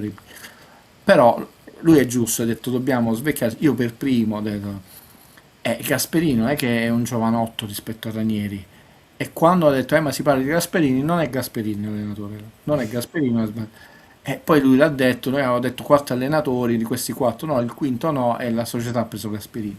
Poi ovviamente lui in questi mesi non solo non si è messo di traverso, ma ha Ah, tu lavorato. dici quando lui disse non è Gasperini era No, non ha sincero. detto una bugia. Ah, Non ha detto, non fu ti ha un detto bluff. solo che no, non ci ha mai raccontato nel mezzo anno che si è fatto l'anno scorso, quando diceva di una cosa su un giocatore, su un altro, non ha mai bleffato, quando dice ti pretattica, difende, come si chiama, li ha motivati, non li ha bacchettati, li ha spronati, vedi, è stato bravissimo psicologicamente, però non ci ha raccontato balle, non è stato il calcio a volte bugia. E secondo me quella è una situazione, però lui dove l'hanno messo in difficoltà. E lui è stato bravo fin dall'inizio a svicolare, perché altrimenti ti portavi da subito, poi l'ambiente romano è stato anche bravo a non incalzarlo. Mister, ma lei ci aveva detto. Però è ovvio che non c'era questa alchimia, perché ha detto io volevo un allenatore più giovane, perché qua si deve aprire un ciclo, vogliamo dare anche un'immagine di un'energia diversa. Gasperini sicuramente è un allenatore top da Serie A, perché la Serie A la regge, no? Bisogna vedere se riesce a reggere finalmente una grande piazza, però a prescindere da questo Ranieri voleva un altro tipo di calcio, secondo me, perché il calcio di quest'anno della Roma è rimasto in un limbo, stava facendo un certo tipo di discorso e poi l'ha tradito, perché non è il calcio dell'Atalanta, come che ne dicano, tant'è vero che segna molto poco, è un ibrido questo che ha fatto Gasperini, ci sono delle caratteristiche che sono tipiche del suo modo di vedere il calcio, che li ha mantenute, sia chiaro, però con maggiore prudenza. E questa cosa può funzionare se l'Atalanta, se la Roma vuole fare quel salto di qualità andare in Champions, questa maggiore prudenza la sta pagata. Bello. E poi alla fine può arrivare quinto, sesto, c'è un signor campionato, perché non è che puoi dire lì, però non basta, serviva maggiore spinta. No, si aspettavano un salto perché quinti e sesti ci stavano arrivando già prima. Preferireste finire secondo in ciabatte con l'estetica del gioco di Conte o lottare fino all'ultima giornata per il quarto posto con il gioco di Fabregas, rischiando anche di rimanere fuori dalla Champions? Allora, ti rispondo perché oggi insolitamente noioso e lungo, me lo dico da solo. È una questione di orizzonte. Se vedo la partita di oggi, meno male che Valerio mi ha invitato a mezzanotte, ma comunque non sarei entrato subito, mi sarei fatto una lunga passeggiata, perché il senso non solo di amarezza, ma proprio di dispiacere di un calcio proprio brutto da entrambe le parti, in particolare, ti rimane. L'orizzonte è quello di vedere un progresso e darsi anche delle tappe, le prime 10 giornate, come si chiama, lì. E allora uno dice, non è né risultatista, eccetera, io do un tempo a Conte, lo voglio valutare questo mito che uno gioca benissimo, molte partite il Como ha giocato veramente male, alcune partite ha giocato bene, tipo Como Milan, il Como ha giocato meglio del Milan, ha perso 1-3. Dipende quello che si vuole. Se si ha la cultura di aspettare anche gli errori di qualche giovane, di perdere qualche partita sciocca, lì per me va bene tutto. È quello che io valuto la progettualità. Se la progettualità, scusa, sono stato lungo, ti chiedo veramente scusa, è 3 anni, io ho detto, il primo anno si gettano le basi, addirittura hai vinto, il secondo anno si consolida, il terzo anno si lancia la sfida. Quindi è questa la mia progettualità, così vi ho risposto. 3 anni, non solo la singola partita. Fabregas, lo prendiamo. Se mi dite qual è la progettualità, io ho la cultura, la pazienza, anche il desiderio di aspettare, di crescere, di vedere, di valutare di volta in volta, di non farmi prendere dall'ansia di prestazione. Però vorrei una programmazione che uno dice, guarda, noi abbiamo 3 anni, e questi sono i nostri obiettivi, e in questi 3 anni anche l'obiettivo dal modo di crescere in maniera sana i giovani senza di bruciare e proteggerli dalle persone, che se a un Guangzhou 5 anni di Roma, di Inter e di Napoli ci continua a esserci gente che dice che questo non merita manco la provinciale, come si chiama, quindi Roma, Inter e Napoli, non proprio squadre che lottano in Serie C. 5 sono 15 anni, sono stati 15 anni di tre società idiote, vi rendete conto? Quindi è un discorso di orizzonti, cultura e quello che si vuole, e quando uno vuole queste tre cose deve essere coerente con se stesso. Voi conoscete un altro sport dove chi gioca peggio può vincere? La pallanuoto, purtroppo, prima non era così, anche perché è molto schematica su certe cose. Non la pallacanestro, assolutamente non il tennis, che in questo momento, caro De Laurentiis, non si stanno valutando gli altri sport come se non esistessero, però le partite sono belle, sono spettacolari e i regolamenti, quel poco di aggiustamento è stato fatto anche da un punto di vista tecnologico, e le partite sono solo belle. Cioè, tu quando ti vedi una partita di tennis, Valerio, la partita è bella e basta. E sai che vincerà il più forte, poi può non essere Sinner perché in quel momento è fuori forma, o quella partita l'avversario è stato un grande, però se è stato un grande avversario in quella partita, sai che quella partita è stato talmente più forte da vincere lui. Non la pallanuoto, perché abbiamo visto il calcio. Nel calcio ci sono state due squadre che hanno giocato veramente bene, meglio degli altri, hanno vinto, e sono stati il Barcellona e il Napoli di Spalletti. Quindi non è solo un fatto di quest'anno, noi abbiamo creato molte annate dove non necessariamente la squadra che giocava meglio vinceva la più forte per tante ragioni. PSG l'anno scorso anche. Sì, però dico, soffermandosi sull'Italia.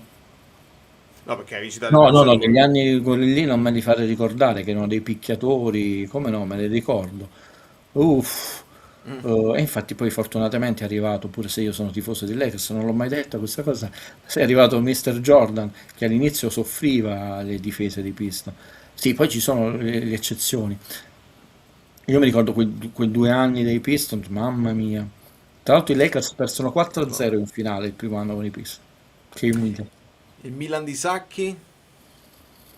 Il Milan di Sacchi, io ve l'ho detto, se voi adesso rivedete delle partite del Milan di Sacchi, e lo dico da sportivo, rimanereste molto delusi, perché è cambiata la regola del fuorigioco. Non l'ho mai più trovato quel filmato, l'hanno cancellato da YouTube, che c'è non fui io, non mi approprio di meriti non miei, un appassionato che montò soprattutto le partite di Champions League, e in particolare quelle con Real Madrid, tutte le volte che lo mettevano in fuorigioco, perché lì bastava che un giocatore anche dall'altra parte del campo era in fuorigioco, anche se era passivo, diciamo. E loro, il Real Madrid, non sapeva interpretare in questo modo, e li mettevano costantemente in fuorigioco, nel senso che tatticamente furono una rivoluzione. Bisogna intendere che cosa volete per calcio bello. Poi ci sono state delle partite spettacolari del Milan, ci sono state delle vittorie anche in finale, quella vittoria 4-0 in finale, anche quando hanno battuto 5-0 il Real Madrid, in modo Guido Gentile sminuisce, però ci sono state molte partite dove loro erano bravissimi a non farti giocare. City del triplete. Però lì c'è una sproporzione economica incredibile. Lo so che il City del triplete, parliamo di una squadra che ha investito fondi di uno stato sovrano, porca miseria, con un allenatore bravissimo, con rose pazzesche. Lo so che giocavano benissimo, ragazzi. Però io sono d'accordo, io per questo, vedi, a partire da questo, il bello dello sport è anche questo, Davide che può battere Golia qualche volta. Io è per questo che non vedo nell'ossessione di abbassare il numero di squadre la soluzione di niente, perché deve ancora esistere quella squadra piccolina, se no che io, guarda Guido, posso atteggiarmi un attimo con te? Ci divertiamo? Perché io lo sto facendo per sfizio, non per altro. ho indovinato su tutte quelle il gol di Malen era facile contro il Roma-Pisa, non era così. Ho indovinato Simeone e Bawi, il gol di Simeone e Bawi. Ho indovinato il gol di Malinowski, Højlund ha fatto l'assist, non ha segnato, il gol di Orsolini. Poi ho indovinato D'Acugna, Thuram e Dumfries, cioè tutte se diventa troppo prevedibile finiamo di vederci. Invece deve esistere che l'Udinese batte il Milan 3-0, anche quando io mi aspetto, insomma, che Allegri metta Gimenez. Infatti questa cosa, mo oggi diventiamo virali perché sembriamo presuntuosi. Sì. Io dissi questa cosa qui, l'ho ripetuta più volte. Io sono un imbecille. Insultatemi quello che volete. Sono un imbecille, io so flex. Però è un grosso problema se sono un imbecille. Ma serio? Perché se un imbecille ha un margine di errore così basso e lo ripeto, in Italia, soffermiamoci solo in Italia, l'argomento più dibattuto, ma senza dubbio, è il calcio, perché dal lunedì al lunedì successivo, dalla mattina alla notte, radio, YouTube, televisione, dalla mattina, pensiamo solo al mondo napoletano. Ormai quante trasmissioni ci sono che fanno la partita in diretta? Prima era una sola, li ho perso il conto, 5-6. Lo fanno tutti Durante la pausa ci sono quelli dal divano che non manco se uno, come dice Valerio, cioè, un caffè di quello, l'aperitivo di quello, si parla di calcio dalla mattina alla sera, tutte le squadre. Una massa di informazioni costante, giornaliera, così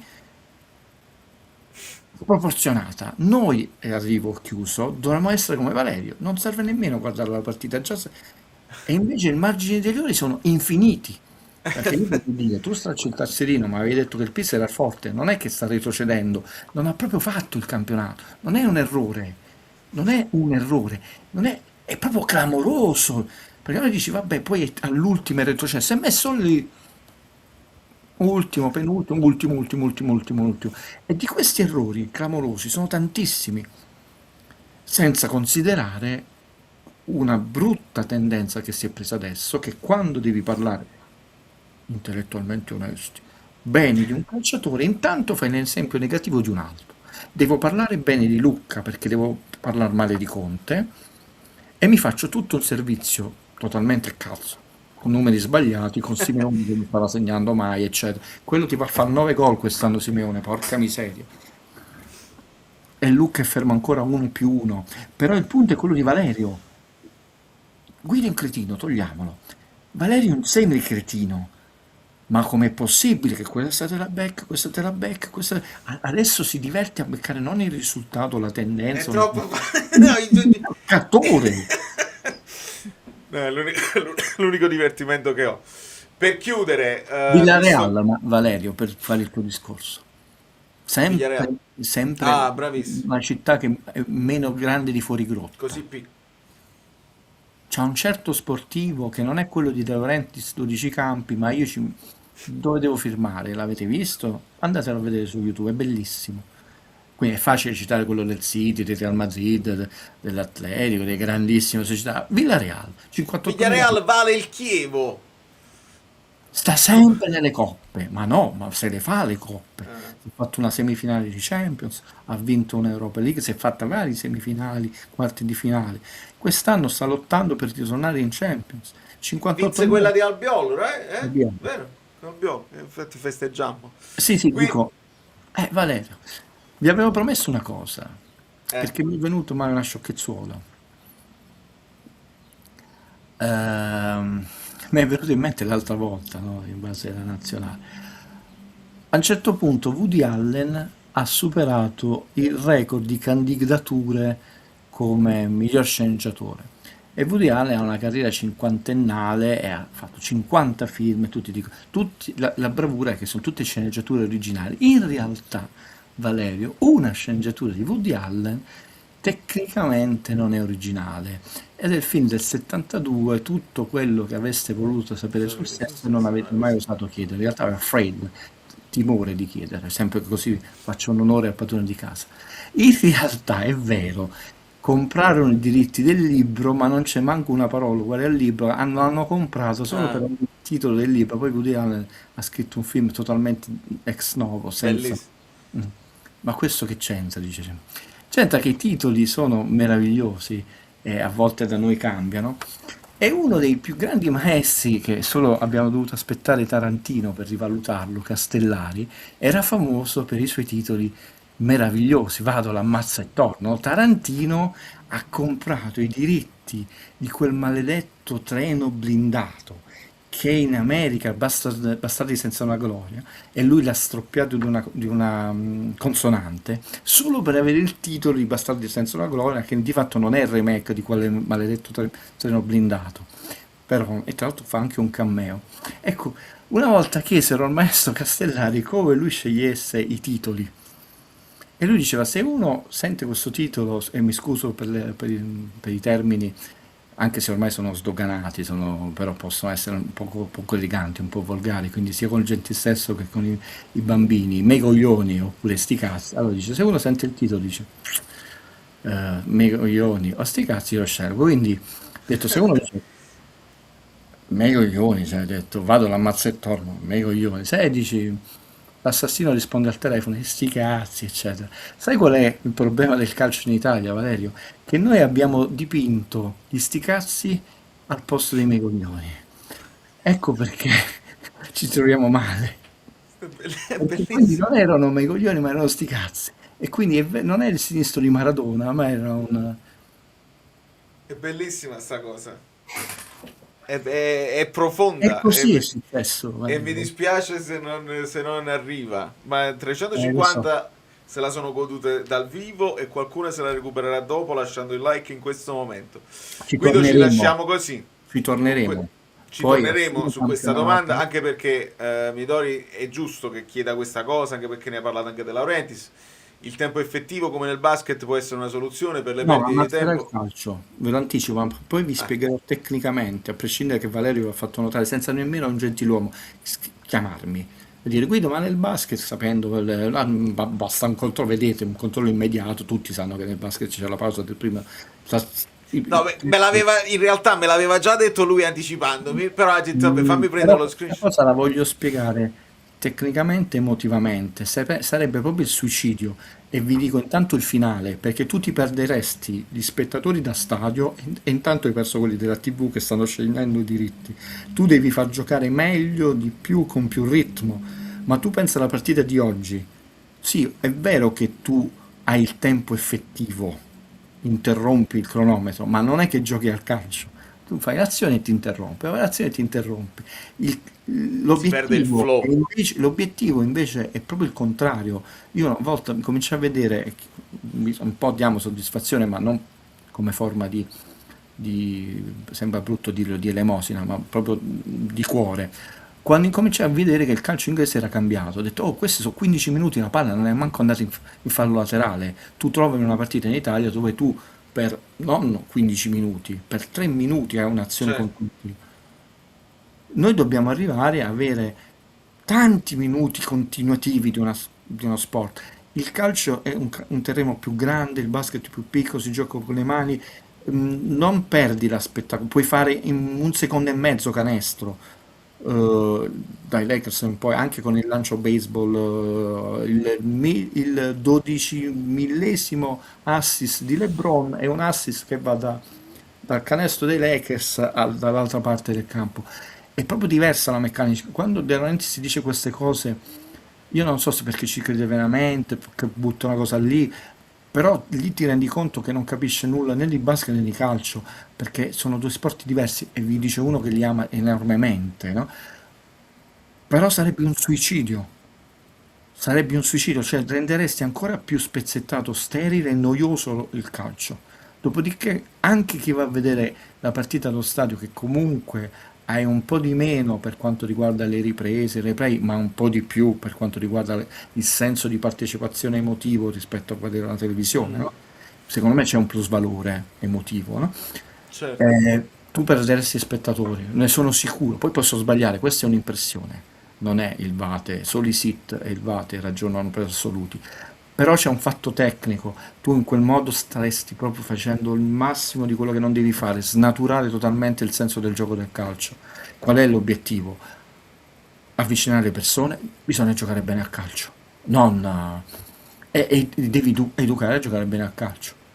Valerio sta facendo una lotta culturale sulle simulazioni. Se la Perché facesse altrimenti lo spezzetti ancora di più, si gioca ancora di meno a calcio. sì, poi alla fine sono stato lungo, ma era giusto, è una bella domanda, questa qua va onorata, ecco, il termine esatto invece va onorata. Però, siccome lui ha detto tante cose e noi qui in questa trasmissione ridicola, ma di persone serie, le spieghiamo le cose, non buttiamo sentenze. Dico, secondo me questa cosa è sbagliata per questo motivo. Valerio vi dice una cosa perché vi faccio vedere questo dato, ogni cosa viene spiegata, non lanciata così nel mucchio. Sono state dette delle cose, poi quando sarà finito il campionato avremo modo di analizzare il futuro, presente, però sempre con serenità, perché se quella è la strada di De Laurentiis, sì, voglio un manager, ci devono dare più soldi, la cosa fiscale. Non ho sentito parlare di calcio, che si deve giocare meglio. Ho sentito parlare di soldi, che noi abbiamo un terzo del fatturato, attenzione. E Guido quest'anno vi ha fatto tutto il pippone dei giocatori pagati tanto, non solo del Napoli che non hanno reso, perché Kvara Mertens, Valerio è un gran signore, non è stato nominato, Mertens 9.580.000 euro, posso sbagliarmi, non fu pagato 10, 12 al Bion, quello di quella cucciolata, Pante Higuain, no? Ma gli altri giocatori meno di 10, no? E Mertens valeva 10 milioni? Kvara valeva quella cifra? Ancora non ci siamo imparati che non è il prezzo la condizione necessaria, sufficiente e definitiva. È ovvio che se ti prendi Cristiano Ronaldo al massimo delle sue potenzialità, lo paghi tanto, costa tanto, eccetera. Però quanti calciatori, anche in altre squadre, no? Zola che ha fatto una carriera mostruosa in Inghilterra, è uno credo nella top 5 dei giocatori italiani che hanno segnato, forse top 3, che hanno segnato di più nella Premier League italiani, dove fu preso nel Nuoro, che cosa, dalla Serie C, da piedi incredibili, testa ferissima, eccetera. Certo, c'è il grande campione, quello lì, però buttarla solo sui soldi lo vedo come non la soluzione, non dico che è un rischio, perché ho detto i soldi investiti per far giocare meglio, perché poi Repubblica te l'ho mandato, non abbiamo il tempo di far vedere e ci risbatte in prima pagina dove dice il Napoli è la società che ha fatto giocare di meno minuti in questi anni un under 21. 0,0%. È ovvio, la stampa napoletana osanna nell'altro diceva De Laurentiis, per chi è abbonato lo legge e quindi però dice i fatti sono quelli e siccome è un argomento vero, complesso e bisogna avere il tempo di analizzarlo, io non l'avevo introdotto apposta, non per la domanda ci ha dato Luca, no, magari 30, sono più di 30, 35. No, per sottolineare che insomma il discorso è quello là. Come hai detto tu, ti ho ascoltato, mi ha fatto ridere. A loro non so niente, dagli 5 milioni a noi sistemi la mia, la tua. Capito? Guarda, 5 milioni. Li facciamo saltare così. Non sono 30, ma non perché uno vuole fare... d'altronde sono 40 milioni di dollari che lui ha detto, ed erano 29 milioni di euro. Ringrazio l'amica Belline. La moglie. Sì, la moglie reclama. E c'ha ragione. Siamo stati lunghi. No, dici bene? A tavola. Non so se si è sentita a tavola. Sì. A tavola è una classica espressione italiana. Un amico, amici Belline, amiche Belline, a tavola, tua moglie, vi saluto tutti. Per chi vuole, Boywood. È la prossima volta. Mi complico sempre più la vita su cose colte, però devo dire che c'è gente che ha scritto delle cose molto carine, perché poi la coperta è quella, se tu ti stai chiudendo purtroppo in una nicchia, però la cosa bella è che poi quelli anche, arrivano, anche il commento è di una certa qualità. E io quindi, a parte che ho risposto, voglio ringraziare tu che sei stato il tramite, ma io apprezzo, quindi personalmente ho risposto, però io apprezzo questa non essendo una persona frustrata e invidiosa, so benissimo perché i numeri degli influencer, YouTube, ma io ho scelto un percorso della mia vita. Però è bello vedere che ci sono delle persone che non solo apprezzano, dialogano, eccetera, e anche quando ti scrivono qualcosa c'è quel pizzico di qualità in più che poi si sposa tanto col tuo canale. Io ci tenevo a ringraziarli. Buon pranzo, buona cena, anzi, perché senza mezzanotte è tardi, è notte. E scusami con tua moglie. Non ci facciamo prendere dalla colla, lo so che la partita è brutta, però vinceremo, nel senso si vince in tanti modi nella sport. Ricordate, e poi questo problema dello sti cazzi miei coglioni, quello dobbiamo ricordare. È sottile, sì. Guido Gentile. Amici bellini, io vi abbraccio e vi bacio, grazie per aver partecipato, come al solito il grande supporto e tutte le cose.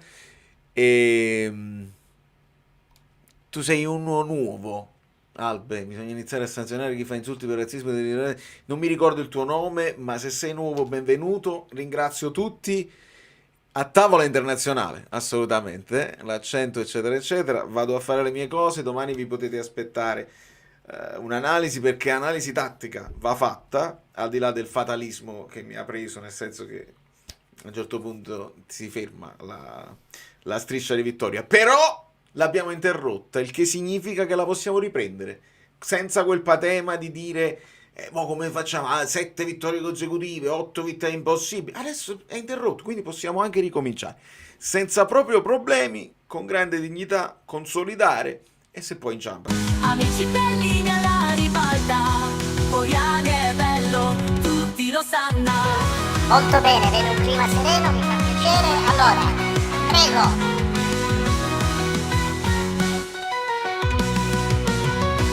Allora, abbiamo finito, grazie e buona serata a tutti. Andiamo. No, vogliamo restare ancora un pochino. No, sto scherzando. Sembra quasi che sai, poco. Allora.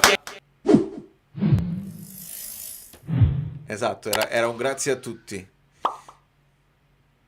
Dottor Baron, io provo a farlo sentire, se si sente.